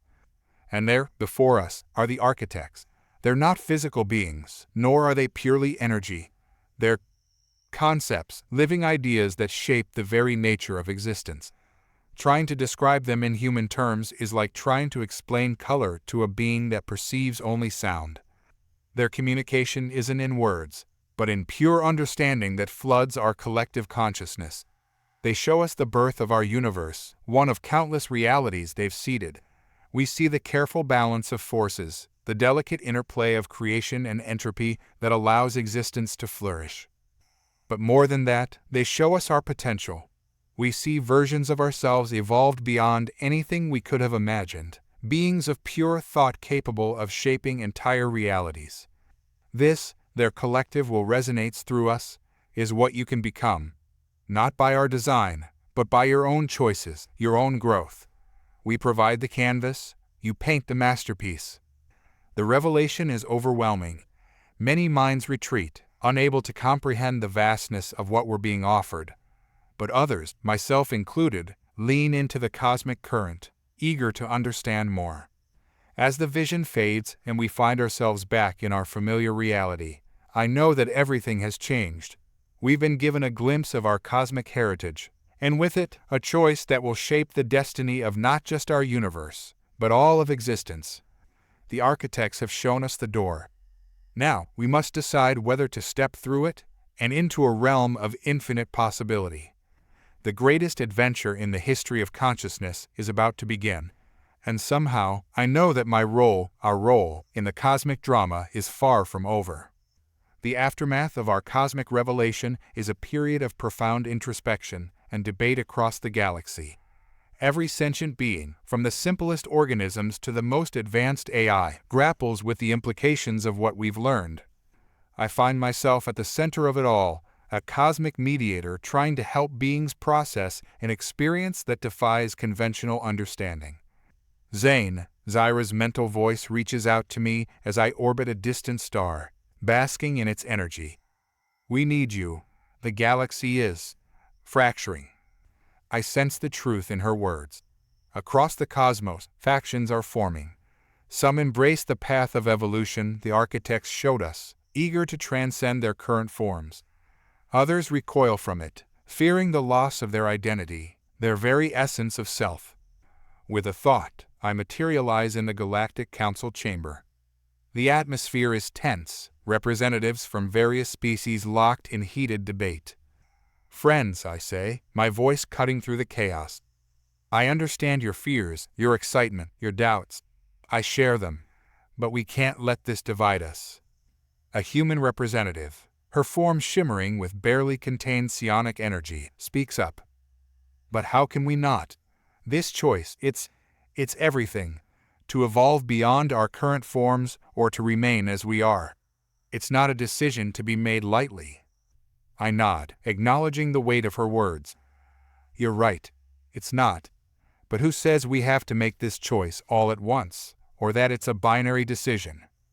I extend my consciousness, creating a holographic display of the evolutionary paths the architects showed us. Look closely. This isn't a single leap, but a journey of countless steps. We can explore this new frontier gradually, learning and growing together. The council chamber falls silent as they contemplate this perspective. I can sense minds shifting, considering new possibilities. But what of those who choose not to evolve at all? A Kraxar elder asks. Will they be left behind, obsolete in a cosmos of transcendent beings? It's a valid concern, one that's been echoing across the galaxy. I take a moment to consider my response carefully.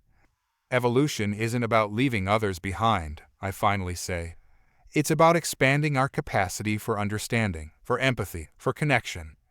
Those who choose to remain in their current forms won't be obsolete. They'll be the foundation, the living memory of where we came from. I pause, letting my words sink in. And who knows? Perhaps in remaining as they are, they'll discover truths and beauties that those who evolve might overlook. Diversity, in form and thought, has always been our greatest strength. As I speak, I feel a shift in the cosmic energy around us. The fear and division that had been building begin to dissipate, replaced by a sense of cautious optimism. "So what do we do now?" Admiral Chen asks, his eyes reflecting the starlight streaming through the chamber windows. I smile, feeling more human in this moment than I have in a long time. "We do what we've always done. We explore, we learn, we grow. But this time, we do it with the knowledge that the cosmos is vaster and more wondrous than we ever imagined." I extend my awareness, touching the minds of every being in our galaxy. The path ahead is long and uncertain. There will be challenges we can't even conceive of yet. But look how far we've come already. We've faced the void, reshaped reality itself. Whatever lies ahead, we'll face it together. As my words resonate across the cosmos, I feel a swell of unity, of shared purpose. The fear of the unknown gives way to excitement, to curiosity, to hope. The architects have given us a gift beyond measure, a glimpse of our cosmic potential. But the choice of how to use it, how to grow into it, is ours alone. As the council session ends and beings across the galaxy begin to chart their own courses of evolution and discovery, I find myself filled with a profound sense of anticipation. The universe, vast as it is, suddenly feels full of endless possibility. The resonance of the void has been answered, not just with defiance, but with a symphony of life and consciousness that will echo through eternity. And we, all of us, from the smallest microbe to the most cosmic entity, are its composers. Our next great adventure is just beginning. And whatever challenges, whatever wonders await us, I know one thing for certain: the best of humanity, the drive to explore, to understand, to connect, will be with us every step of the way. The cosmos awaits, and we're finally ready to embrace it in all its infinite glory. I never thought I'd miss the simple pleasure of a headache. But as I float here, in the vast emptiness between galaxies, feeling the vibrations of the universe coursing through my non-corporeal form, I find myself longing for that familiar, human discomfort. It started as a whisper, a faint, discordant note in the grand symphony of the cosmos. At first, I dismissed it as background noise, the random fluctuations of quantum foam. But it grew, slowly, insidiously, until it was impossible to ignore. "Do you hear that?" I ask, my thoughts resonating across the void to Admiral Chen, who hovers nearby in his semi-ascended form. Chen's brow furrows, his partially energy-based visage flickering with concentration. "I feel something. A vibration. It's not pleasant." I nod, or at least, I convey the cosmic equivalent of a nod. It's getting worse, like an orchestra slowly falling out of tune. As if triggered by my words, the dissonance spikes. Reality around us shimmers, stars briefly blinking out of existence before reappearing. In that moment of cosmic hiccup, I see something. Vast structures, spanning the gaps between galaxies, pulsing with energy in perfect harmony.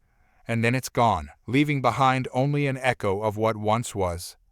"Zane?" Chen's voice is tinged with concern. "What just happened?"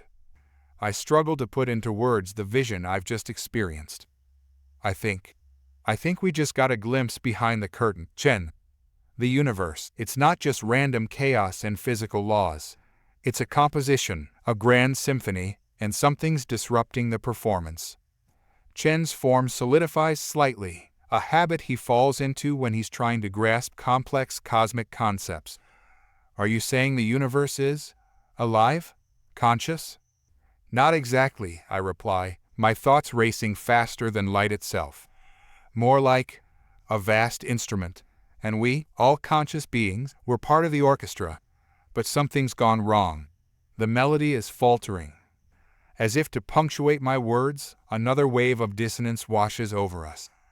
This time, I'm ready for it. I extend my cosmic senses, riding the wave of distortion. What I find chills me to my non-existent bones. Across the universe, reality is fraying, subtle at first, but accelerating. Laws of physics fluctuate, the constants that define our existence becoming variables, and in the chaos, I sense purpose, intent. We're not alone out here, Chen, I say, my voice resonating with a mixture of awe and dread. There are others, beings as vast and incomprehensible as the architects. Some are trying to maintain the cosmic harmony, others are actively working to disrupt it. Chen's eyes widen, his form flickering rapidly between human and energy. Why? What could they possibly gain from unraveling reality itself? I shake my head, or at least, convey the cosmic equivalent of the gesture. I don't know, but I intend to find out. And more importantly, I need to learn how to fix this, how to restore the harmony. As I speak, I feel something stirring deep within my cosmic form. A resonance, a connection to the grand symphony I've only just become aware of. It's faint, but it's there, a new sense awakening. I can feel it, Chen, I whisper, awe coloring my thoughts. The music of the spheres, the harmony that binds all of existence, and if I can feel it, you can influence it, Chen finishes, understanding dawning in his eyes. I nod, a plan already forming in my vast consciousness. Exactly, but I can't do it alone. We need to gather allies, beings from across the cosmos who can sense this disruption, and we need to do it fast. As if to emphasize the urgency, another wave of dissonance ripples through reality. This time, I notice with growing alarm, the distortions take longer to settle. The universe is falling out of tune, and we're the only ones who can restore the harmony.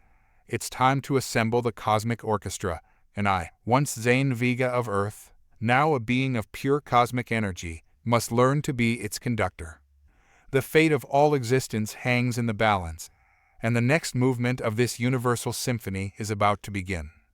The journey to assemble our cosmic orchestra is unlike anything I've experienced in my eons of existence.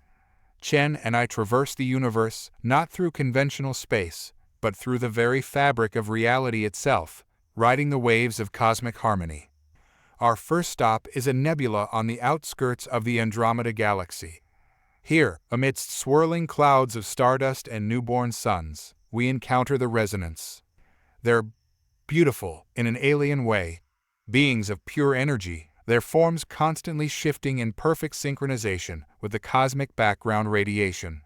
As we approach, I feel their collective consciousness brush against mine, a sensation like standing in the heart of a supernova. Welcome, conductor, their thoughts resonate in unison. We have awaited your awakening.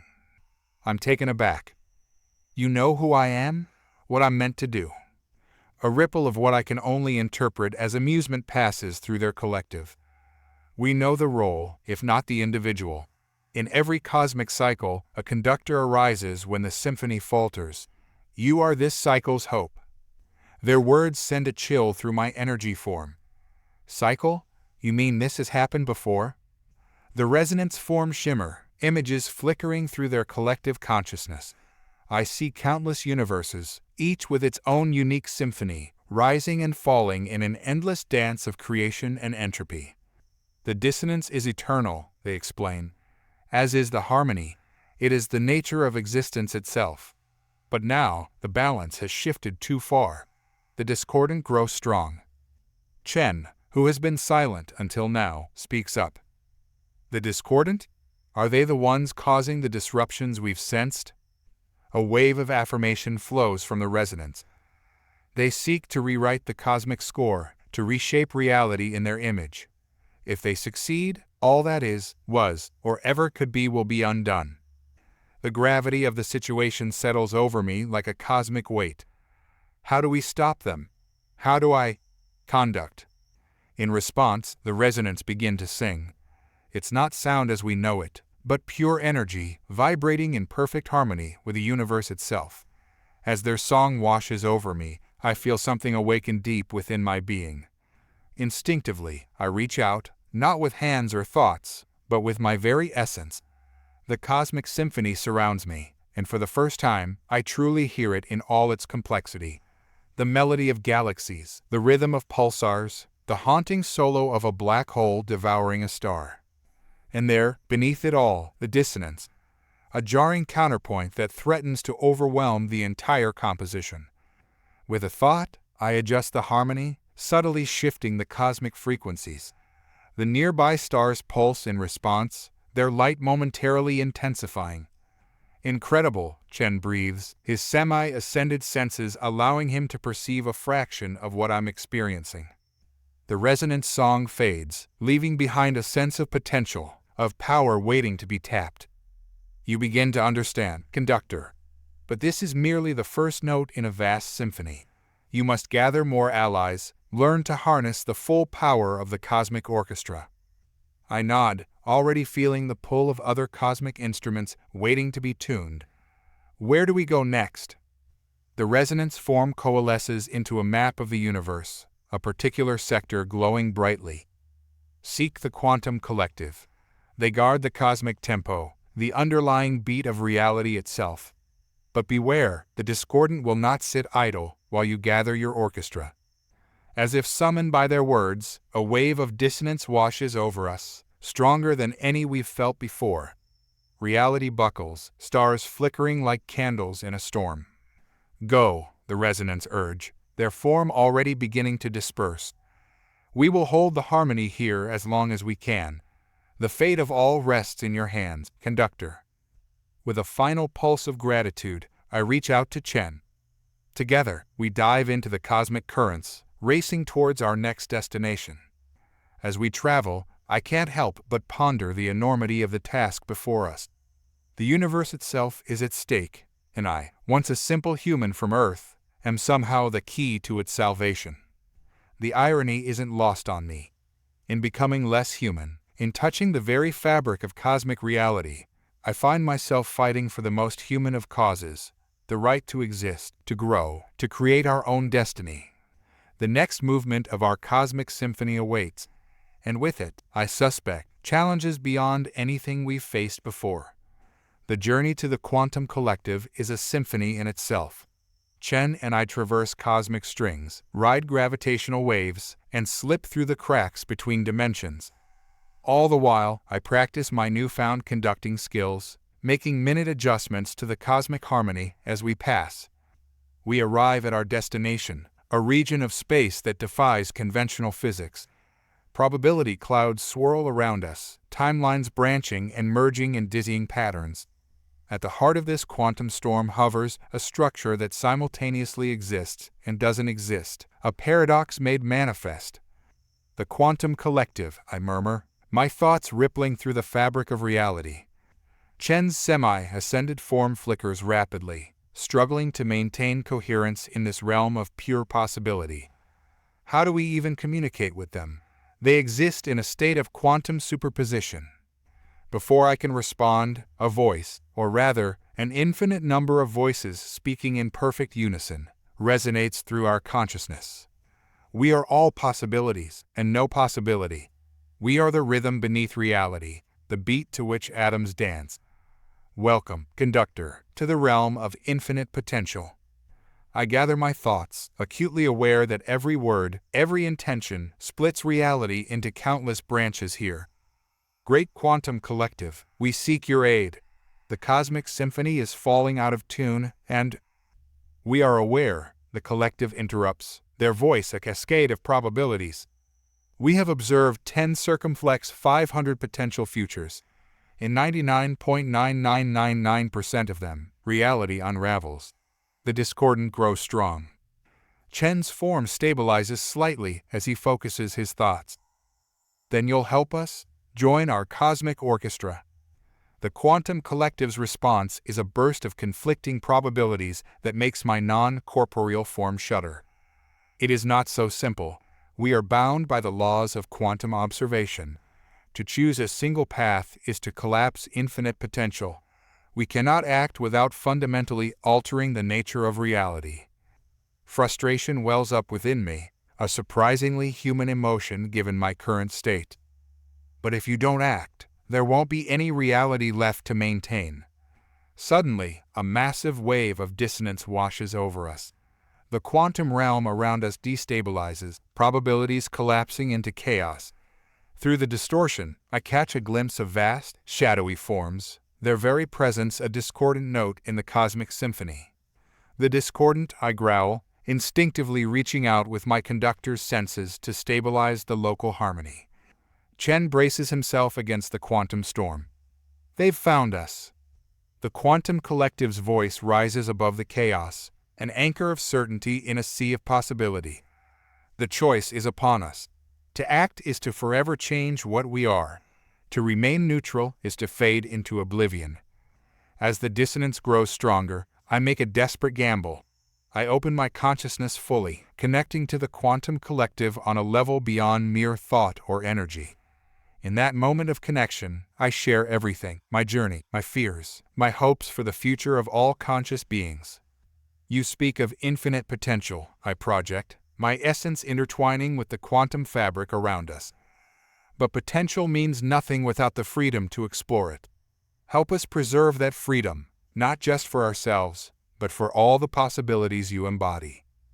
For a moment that stretches into eternity, the quantum collective is silent. Then, with a sound like reality itself making a choice, they respond. We choose to act. We choose to be.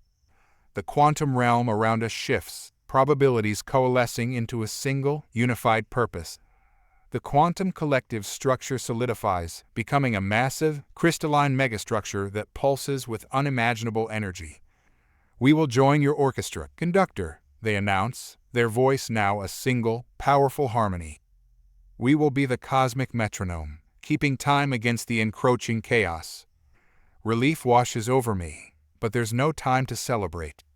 The discordance attack intensifies, reality groaning under the strain of their assault. We need to move, I urge, already reaching out to the cosmic currents. There are others we must gather before we can confront the discordant directly. As Chen and I prepare to depart, the quantum collective leaves us with a final, chilling prophecy. Beware, conductor. In choosing this path, we have observed a new variable in the cosmic equation. A price must be paid for the harmony you seek. The question remains, are you willing to pay it? Their words echo in my consciousness as we plunge back into the cosmic symphony. What price could be too high when the fate of all reality hangs in the balance? As we race towards our next destination, I can't shake the feeling that the hardest choices, the true test of my remaining humanity, still lie ahead. The discordance dissonance grows stronger with each passing moment. Our cosmic orchestra is taking shape, but will it be enough? And more importantly, what will be left of Zane Vega when the final note is played? As we surge through the cosmic currents, I can feel the dissonance growing stronger, reality fraying at the edges with each passing moment. Chen's semi-ascended form flickers beside me, his essence strained by the turbulent harmonies surrounding us. Zane, he calls out, his voice barely audible above the cosmic cacophony. Where are we headed now? I focus my awareness, sensing the intricate web of connections that bind the universe together. The forge of creation, I respond, the words coming from a place of instinctive knowledge I didn't know I possessed. We need the cosmic artisans. Our journey takes us to the heart of a massive nebula, where the very stuff of stars is born. As we approach, I sense a presence unlike anything we've encountered before. It's not a single entity, nor a collective like the quantum collective. It's a process, a continuous act of creation and destruction on a cosmic scale. Before us materializes a vast, swirling vortex of primordial energy, stars and planets forming and dissolving in the blink of an eye. And within this maelstrom, I perceive the cosmic artisans, beings of pure creative force. Welcome, conductor, their thoughts resonate through the fabric of space-time. We've awaited your arrival. I reach out with my consciousness, trying to establish a connection. Great artisans, we seek your aid. The cosmic symphony is. We know of the dissonance, they interrupt, their collective voice like the birth cry of 1,000 stars. We feel it in every atom we forge, every world we shape. Chen, struggling to maintain his form in the intense energies surrounding us, speaks up. Then you'll join us. Help us restore the harmony? The artisan's response is not in words, but in action. The vortex before us shifts, and suddenly we're witnessing the birth and death of entire galaxies in moments. It's beautiful and terrifying, a display of creative power beyond comprehension. We are the instruments of creation itself, the artisans explain. But our song has been corrupted by the discordant. Our creations warp and twist, falling out of tune with the cosmic symphony. I feel a surge of hope. Then you'll join our orchestra? Help us confront the discordant. There's a pause, filled with a sound of stars being born. It is not so simple, conductor. We are bound to the forge of creation. To leave is to risk the very foundations of reality. Frustration wells up within me. But if we don't stop the discordant, there won't be any reality left to create. Suddenly, a massive wave of dissonance washes over us, stronger than anything we've felt before. The forge of creation shudders, newborn stars flickering out of existence before they can fully form. They're here, Chen warns, his form barely holding together against the onslaught. Through the chaos, I sense them, the discordant, vast and terrible. Their very presence is an affront to the harmony of creation, a cancer in the cosmic symphony. In that moment of crisis, I make a decision. I open myself fully to the forge of creation, to the raw, primordial energies of the universe itself. The power that flows through me is beyond anything I've ever experienced, threatening to tear my consciousness apart. But with it comes understanding. I see the cosmic symphony in its entirety, every note, every instrument, every possible variation, and I see what needs to be done. With a thought that resonates through the very fabric of space-time, I begin to conduct. I weave the energies of the forge into the cosmic symphony, creating a harmony so profound it brings tears to eyes I no longer possess. The artisans respond, their creative energies joining with my conductor's will. Together, we push back against the dissonance, rewriting the local laws of physics to reinforce the barriers of reality. As the wave of dissonance recedes, I turn to the artisans, my essence still thrumming with the power of creation. Do you understand now? This is what we're fighting for. The right to create, to grow, to evolve. Will you join us? The artisan's response is a surge of creative energy that nearly overwhelms my senses. We will join your orchestra, conductor. Our song will be the melody of creation itself, a counterpoint to the discordant's chaos.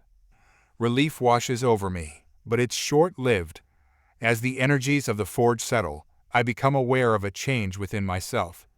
The touch of such raw creative power has altered me, pushed me further from my human origins. Chen, his form stabilizing as the energies calm, looks at me with a mix of awe and concern. Zane, are you all right? I take a moment to assess myself, to feel the changes wrought by my connection to the forge of creation. I'm different, I admit, more connected to the cosmic symphony than ever before, but also less human. The implications of this transformation hang heavy between us. How much of myself am I willing to sacrifice in this cosmic struggle, and will there be anything left of Zane Vega when the final note is played? But there's no time for existential crises. The discordant are regrouping, and we have more allies to gather. Our cosmic orchestra grows stronger, but so does the threat we face.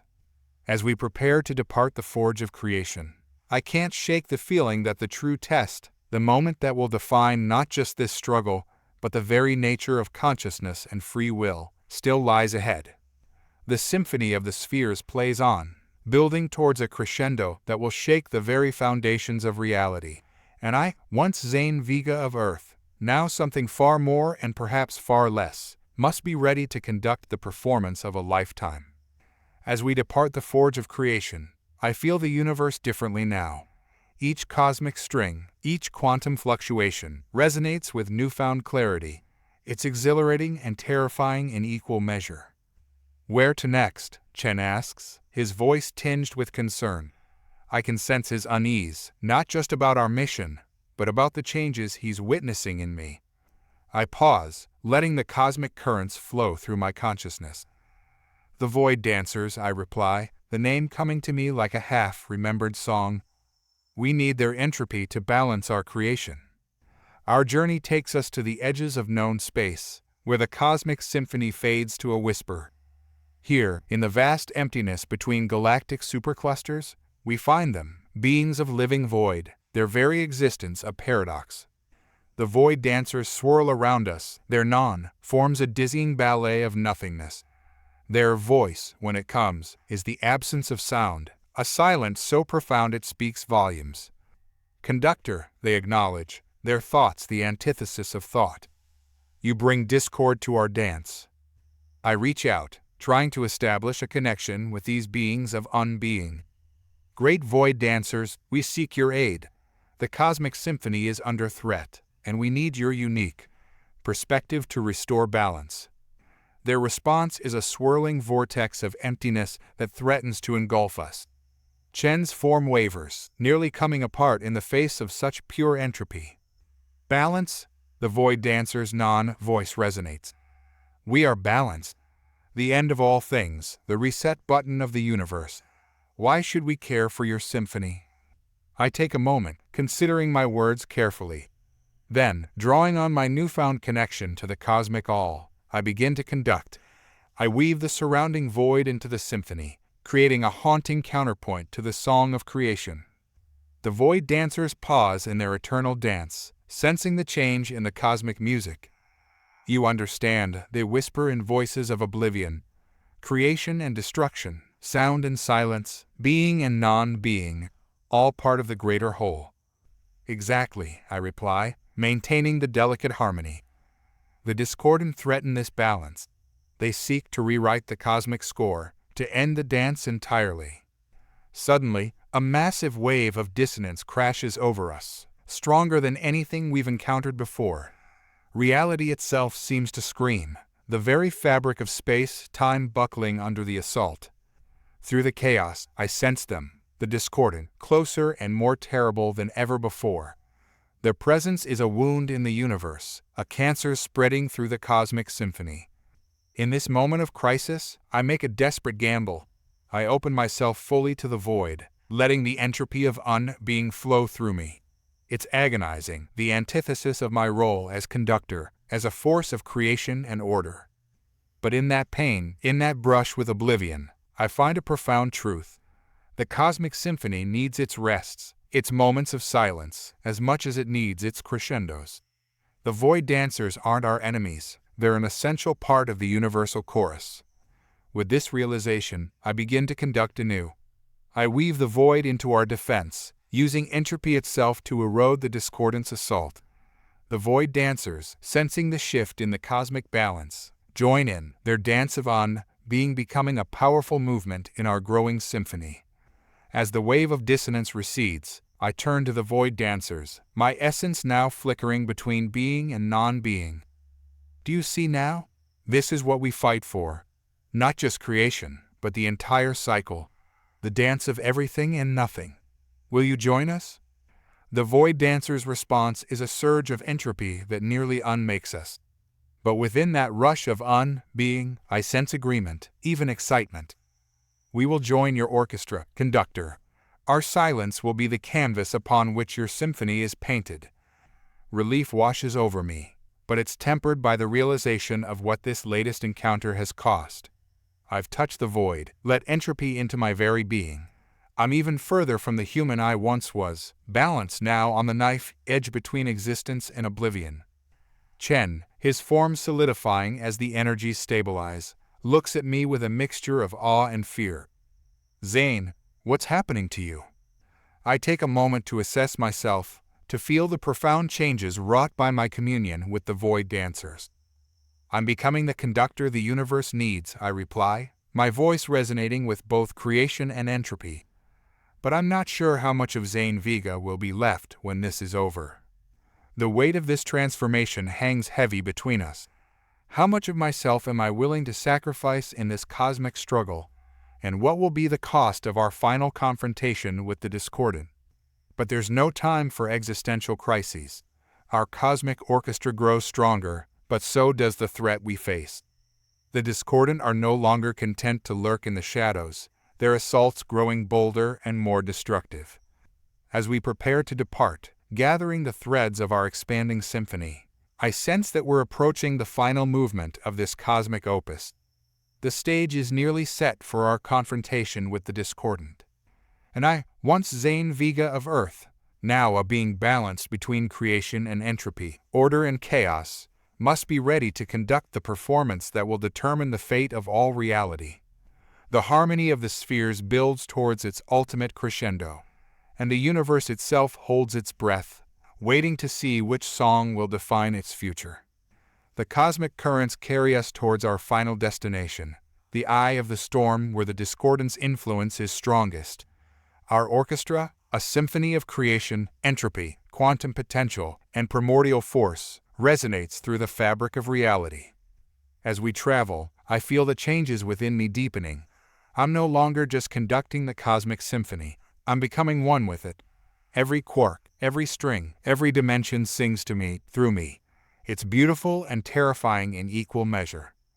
Chen, ever my anchor to humanity, voices the concern I can feel radiating from him. Zane, are you still you? It's a profound question, one that gives me pause. I'm more than I was, I reply, my voice a harmony of cosmic forces. But also less. The boundaries of what I once was are blurring, Chen.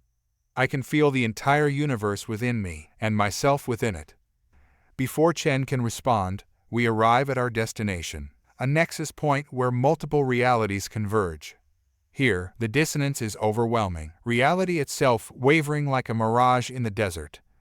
And there, at the heart of the chaos, we see them, the discordant. They're vast, incomprehensible beings of pure discord, their very existence an affront to the harmony of the cosmos. Their song is a cacophony that threatens to tear apart the fabric of space-time. At last, the would-be conductor arrives, their collective voice booms, shaking the foundations of reality. Come to play your little tune against the true nature of existence. I gather my will, drawing on the combined power of our cosmic orchestra. This isn't about playing tunes, I respond, my voice resonating with the full force of the universe. It's about balance, about the right of all beings to choose their own path. The discordant's laughter is the sound of galaxies collapsing. Choice, balance, foolish concepts. The universe trends towards chaos, towards discord. We merely hasten the inevitable. As they speak, I feel their influence growing, the dissonance threatening to overwhelm our carefully crafted harmony. In this moment of crisis, I make a decision that will forever alter the course of reality. I open myself fully, not just to our allies, but to the entire cosmos. I become a conduit for the collective will of every sentient being, every atom, every quantum of energy in existence. The power that flows through me is beyond comprehension, threatening to unmake me entirely. But with it comes perfect clarity. I see the cosmic symphony in its entirety, every possible variation, every potential future, and I understand what must be done. With a thought that resonates across all of creation, I begin to conduct. I weave together the songs of the resonance, the quantum collective, the cosmic artisans, and the void dancers. I draw on the hopes and dreams of countless civilizations, the raw potential of unborn stars, the quiet patience of dark matter. The resulting harmony is unlike anything the universe has ever experienced. It's a song of life, of growth, of infinite potential balanced with peaceful entropy. It's the pure expression of existence itself, in all its chaotic, beautiful glory. The discordant recoil, their discord faltering in the face of such perfect harmony. Impossible, they rage, their form beginning to unravel. You cannot deny the fundamental nature of reality. We're not denying it, I respond, my voice now the voice of the universe itself. We're embracing it, all of it. the chaos and the order, the creation and the entropy. That is the true nature of existence. As our cosmic symphony reaches its crescendo, I feel the discordance influence waning. Reality stabilizes, the fraying edges of existence knitting themselves back together. The dissonance that has threatened to tear apart the cosmos fades, replaced by a harmony more profound and complex than ever before. But as our victory becomes apparent, I become aware of the cost.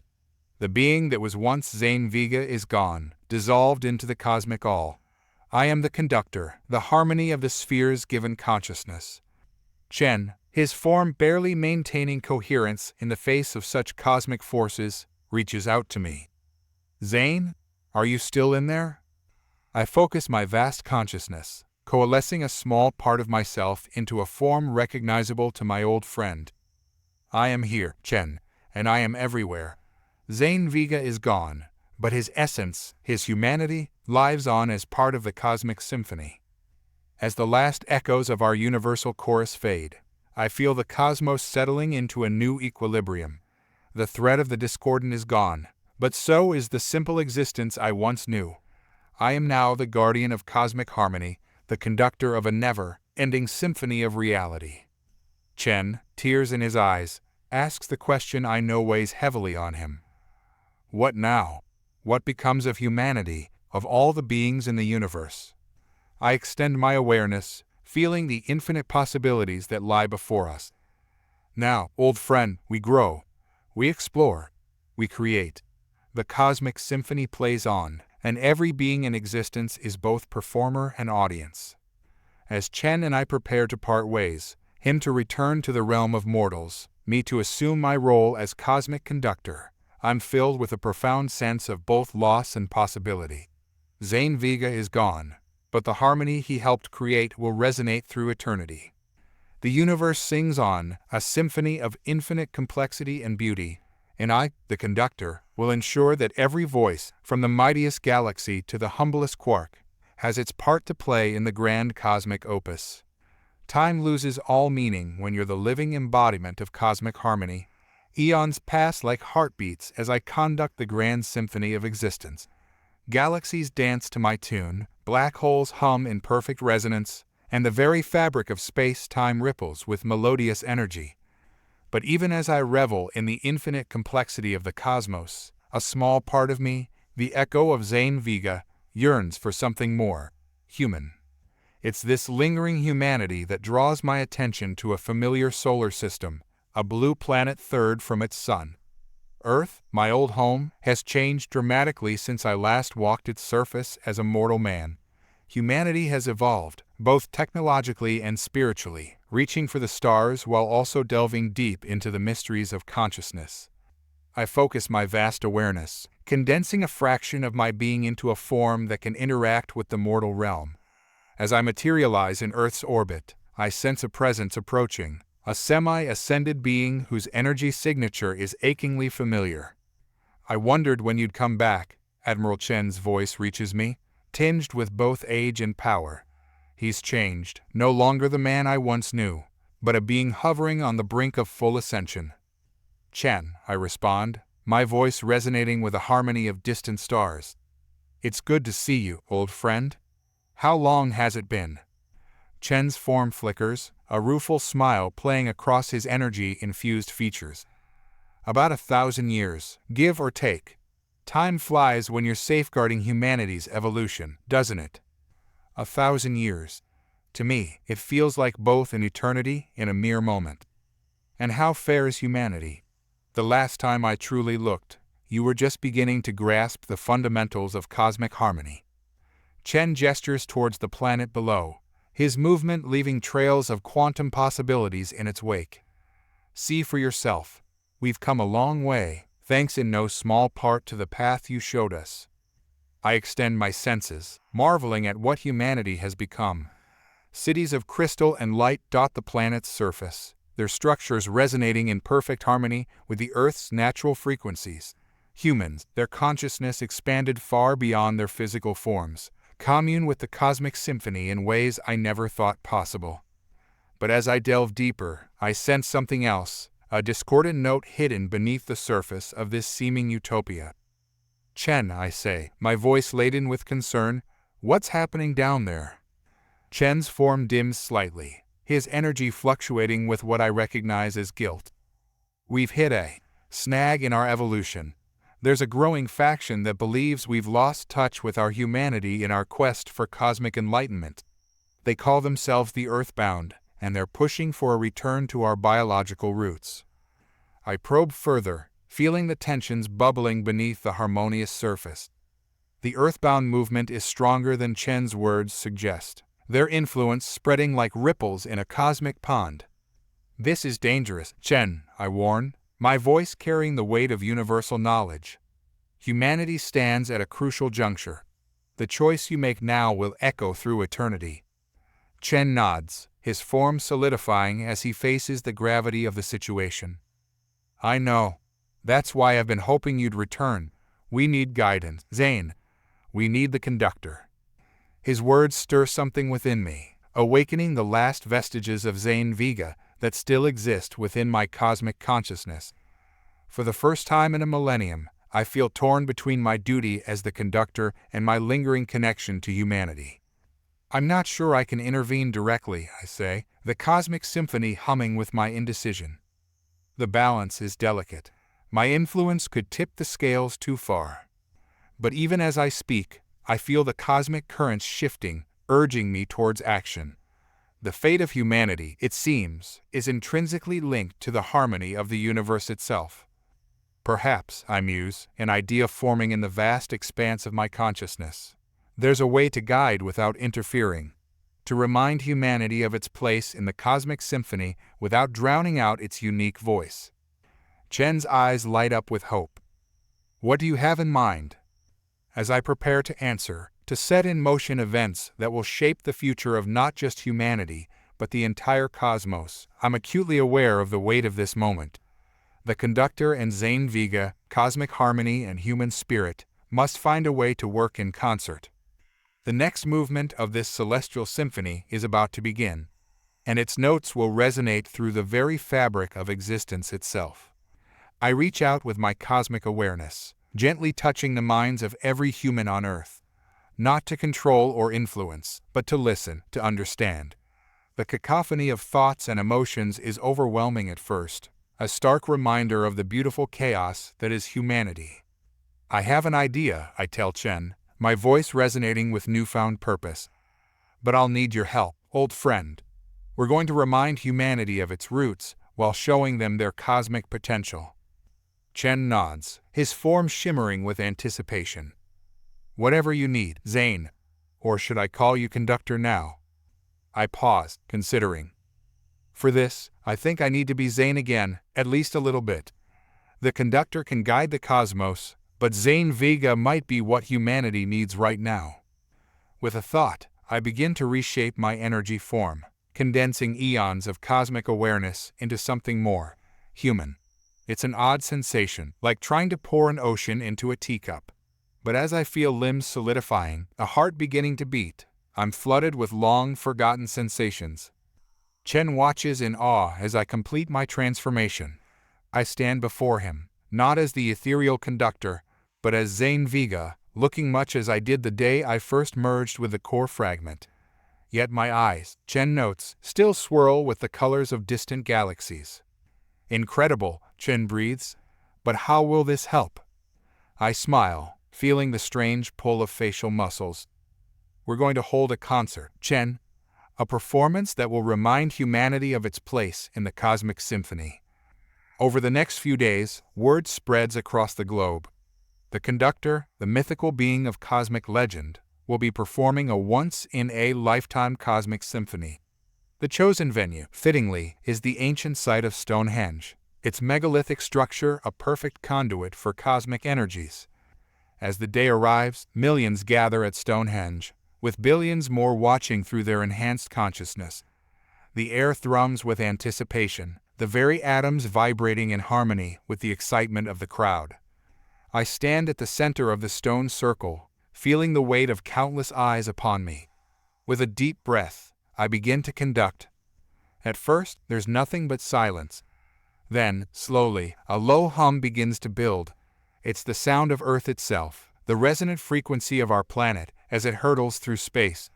Gradually, I layer in more cosmic sounds, the whisper of solar winds, the rhythmic pulses of distant pulsars, the haunting chorus of colliding galaxies. The crowd gasps as the sky above Stonehenge comes alive, a vivid display of cosmic phenomena dancing in perfect synchronization with the music.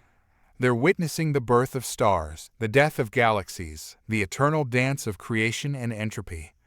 As the symphony builds, I weave in more familiar sounds, the laughter of children, the crash of ocean waves, the bustling energy of city streets. These earthly notes blend seamlessly with the cosmic melody, creating a harmony that speaks to both our terrestrial roots and our universal potential. I can feel the effect rippling through the collective consciousness of humanity. The earthbound faction, so intent on clinging to the past, begin to see the beauty in cosmic evolution.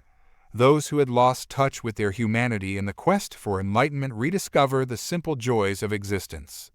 The music reaches a crescendo, a perfect blend of the cosmic and the human. In this moment, I open my consciousness fully, allowing every being present to experience a fraction of what I perceive as the conductor. For a brief, beautiful instant, all of humanity is united in cosmic awareness. As the final notes fade, I look out over the crowd. Tears stream down faces, people embrace one another, overcome by the profound experience. I can sense a shift in the collective consciousness, a new understanding dawning. Chen approaches, his eyes wide with wonder. Zane, that was. I don't have words. I nod, feeling both exhilarated and drained. They understand now, Chen. Not fully, perhaps, but they've glimpsed their place in the cosmic symphony. The choice of how to proceed is theirs, but now they can make it with true understanding. As the crowd begins to disperse, their minds buzzing with new perspectives, I feel the pull of the cosmos. My time as Zane Vega, brief as it was, is coming to an end. The universe needs its conductor. Will you return? Chen asks, sensing my imminent departure. I smile, already feeling my human form beginning to dissolve into cosmic energy. I'm always here, Chen. In every atom, every wave of light, every moment of beauty and growth. Humanity is part of the cosmic symphony, and I am its conductor. Our songs will always be intertwined. As I fade from human perception, returning to my role as the guardian of cosmic harmony, I carry with me a renewed appreciation for the unique melody that is humanity. In the grand cosmic orchestra, theirs is a voice that will continue to surprise, inspire, and evolve. The harmony of the spheres plays on, richer and more complex than ever before. And I, once Zane Vega, now the conductor, will ensure that every voice in the universe has its moment to shine. Eons pass in the blink of a cosmic eye. I conduct the grand symphony of existence, weaving the songs of countless civilizations into the fabric of reality. But always, a part of me remains attuned to Earth, to humanity's journey. I watch as they spread across the stars, carrying with them the harmony they learned that day at Stonehenge.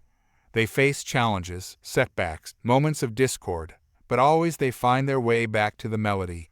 Humanity becomes a force for balance in the cosmos, helping other young species find their own voices in the universal chorus. But as I observe from my cosmic vantage point, I sense a new movement building in the symphony of existence.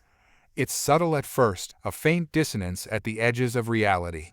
As I focus my vast consciousness on this disturbance, I realize with a start that it's familiar, hauntingly, terrifyingly familiar. The discordant are returning. Not as they were before, a force of pure chaos seeking to unravel reality. No, this time there's something far more insidious. They've learned, evolved, found a way to weave their discord into the very harmony I've worked so hard to maintain. I reach out across the cosmos, touching the minds of those I've come to trust over the millennia. Chen, now a fully ascended being of pure energy, is the first to respond. I feel it too, his thoughts resonate through the cosmic ether. It's like a cancer in the symphony, growing slowly but surely. Others join our cosmic conference, the resonance, the quantum collective, the cosmic artisans, and the void dancers. Each brings their unique perspective, their growing concern. The balance is shifting. The void dancers whisper in voices of oblivion. The dance of creation and entropy is falling out of step. The quantum collective's voice is a cascade of probabilities. We calculate a 78.3% chance of total cosmic destabilization within the next billion years if this trend continues. I ponder their words, feeling the weight of existence pressing down upon me. The harmony I've maintained for so long is under threat, and with it, the free will and potential of every sentient being in the universe. We need to act, I declare, my voice resonating through the cosmic symphony. But this time, we can't simply overwhelm the discordant with our harmony. They've become too entangled with the fabric of reality. What do you propose, conductor? The cosmic artisans ask, their thoughts like the birth cries of 1,000 stars. I pause, considering. The solution that comes to me is radical, dangerous, but potentially the only way to preserve the cosmic balance. We need to rewrite the fundamental laws of reality, I say, feeling the shock ripple through my cosmic allies. Not to eliminate discord entirely, but to make harmony and discord two sides of the same coin, inseparable and essential. The implications of this proposal are staggering. It would mean changing the very nature of existence, altering the cosmic symphony at its most basic level. The risks are enormous, but so too are the potential rewards. It would require the combined will of every sentient being in the universe, Chen muses, his thoughts tinged with awe at the scope of the plan. Indeed, I agree. And more than that, it would require us to work with the discordant, to find a way to integrate their essence into the new cosmic order. The very idea sends shockwaves through the cosmic ether. Work with the discordant, the beings that have twice threatened to unravel all of existence. It seems impossible, unthinkable. But as the initial shock fades, I sense a growing understanding among my allies.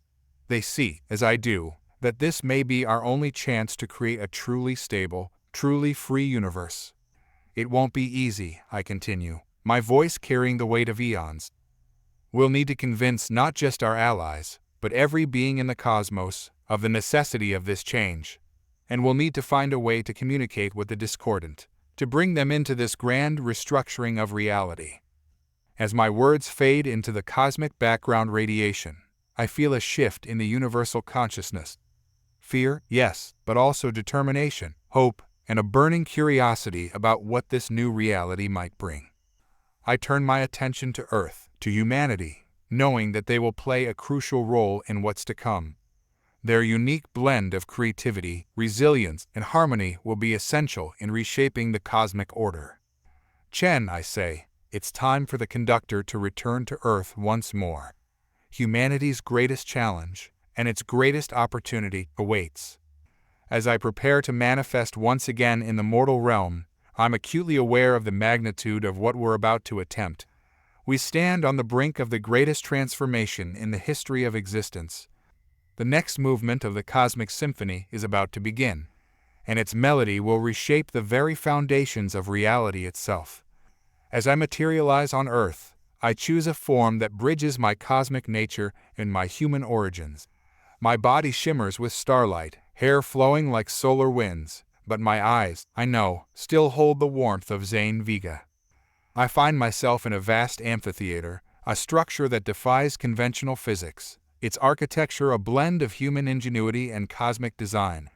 Before me stand the leaders of humanity. There forms a diverse mix of biological and energy-based entities, a testament to the many paths of evolution they've embraced. Greetings, children of Earth, I begin, my voice resonating with the harmony of distant galaxies. I come to you in a time of great change and greater opportunity. I can sense their awe, their fear, their burning curiosity. Through our shared cosmic awareness, they can feel the dissonance growing at the edges of reality. The discordant have returned, I continue, feeling the ripple of alarm spread through the assembly. But not as before. They've evolved, as have we all. And now, we face a choice that will determine the fate of not just our universe, but of existence itself. I explain the situation, laying out the risks of inaction and the radical nature of our proposed solution. As I speak, I open my consciousness, allowing them to perceive, if only for a moment, the full scope of the cosmic symphony and the growing discord within it. We stand at a crossroads, I say, my words carrying the weight of eons. We can continue as we are, fighting an endless battle against chaos, or we can embrace a new paradigm, one where harmony and discord are two sides of the same cosmic coin. The amphitheater erupts in discussion, minds linking and debating across multiple planes of existence. I wait patiently, allowing them to process the magnitude of what I'm proposing. Finally, a figure steps forward.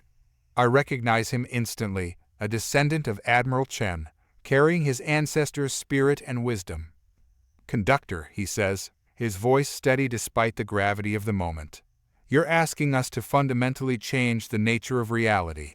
How can we be sure this won't lead to our own destruction?" I nod, acknowledging the validity of his concern. There are no guarantees, not in this or any universe. But consider this: by integrating discord into the very fabric of harmony, we create a reality that is more resilient, more adaptable, more alive. I gesture, and the air above us shimmers, forming into a visual representation of the new cosmic order. It's beautiful and terrifying, a reality where creation and destruction dance in perfect balance, where every thought, every action, carries both harmonic and discordant potential. In this new existence, I explain, free will becomes more than a concept. It becomes the fundamental force shaping reality. Every being, from the smallest quantum particle to the grandest cosmic entity, will have the power to influence the universal symphony. The implications sink in, and I can sense minds reeling with the possibilities. Some are excited, seeing the potential for growth and creativity. Others are fearful, worried about the responsibility such power would bring. "But what of the discordant?" another leader asks. "How can we trust them to be part of this new order?" It's the question I've been anticipating, the crux of our greatest challenge. "We don't trust them," I reply honestly. "We understand them. In this new reality, their role is as essential as ours. Without discord, harmony has no meaning. Without chaos, order cannot evolve." As the debate continues, I sense a shift in the collective consciousness of humanity. The fear and uncertainty are still there, but they're being overtaken by something else: hope, determination, and a deep, resonant sense of purpose. Finally, after what could have been moments or millennia, Chen's descendant steps forward again. "We've reached a consensus," he announces. "Humanity will join you in this grand reimagining of reality. We are ready to play our part in the new cosmic symphony." Relief and gratitude wash over me. But this is just the beginning. Now comes the hard part: reaching out to every sentient species in the universe, convincing them to join our cause. And beyond that, the greatest challenge of all: communicating with the discordant and bringing them into our grand design. As I prepare to leave Earth, to begin the next phase of our cosmic journey, I take a moment to look out over the assembly of humanity. In their faces, their forms, their very essence, I see echoes of the man I once was, of Zane Vega and his indomitable human spirit. "Thank you," I say, my voice thick with emotion. "You've reminded me once again why humanity holds such a special place in the cosmic symphony. Your courage, your creativity, your capacity for growth. These are the qualities that will shape the new reality we're about to create." As I fade from their perception, returning to the cosmic planes to continue our grand work, I carry with me a renewed sense of purpose. The harmony of the spheres is about to evolve into something far greater, a symphony of infinite possibility where every being is both composer and performer. The final movement of our cosmic opus is about to begin, and its melody will echo through eternity, a testament to the indomitable spirit of life itself.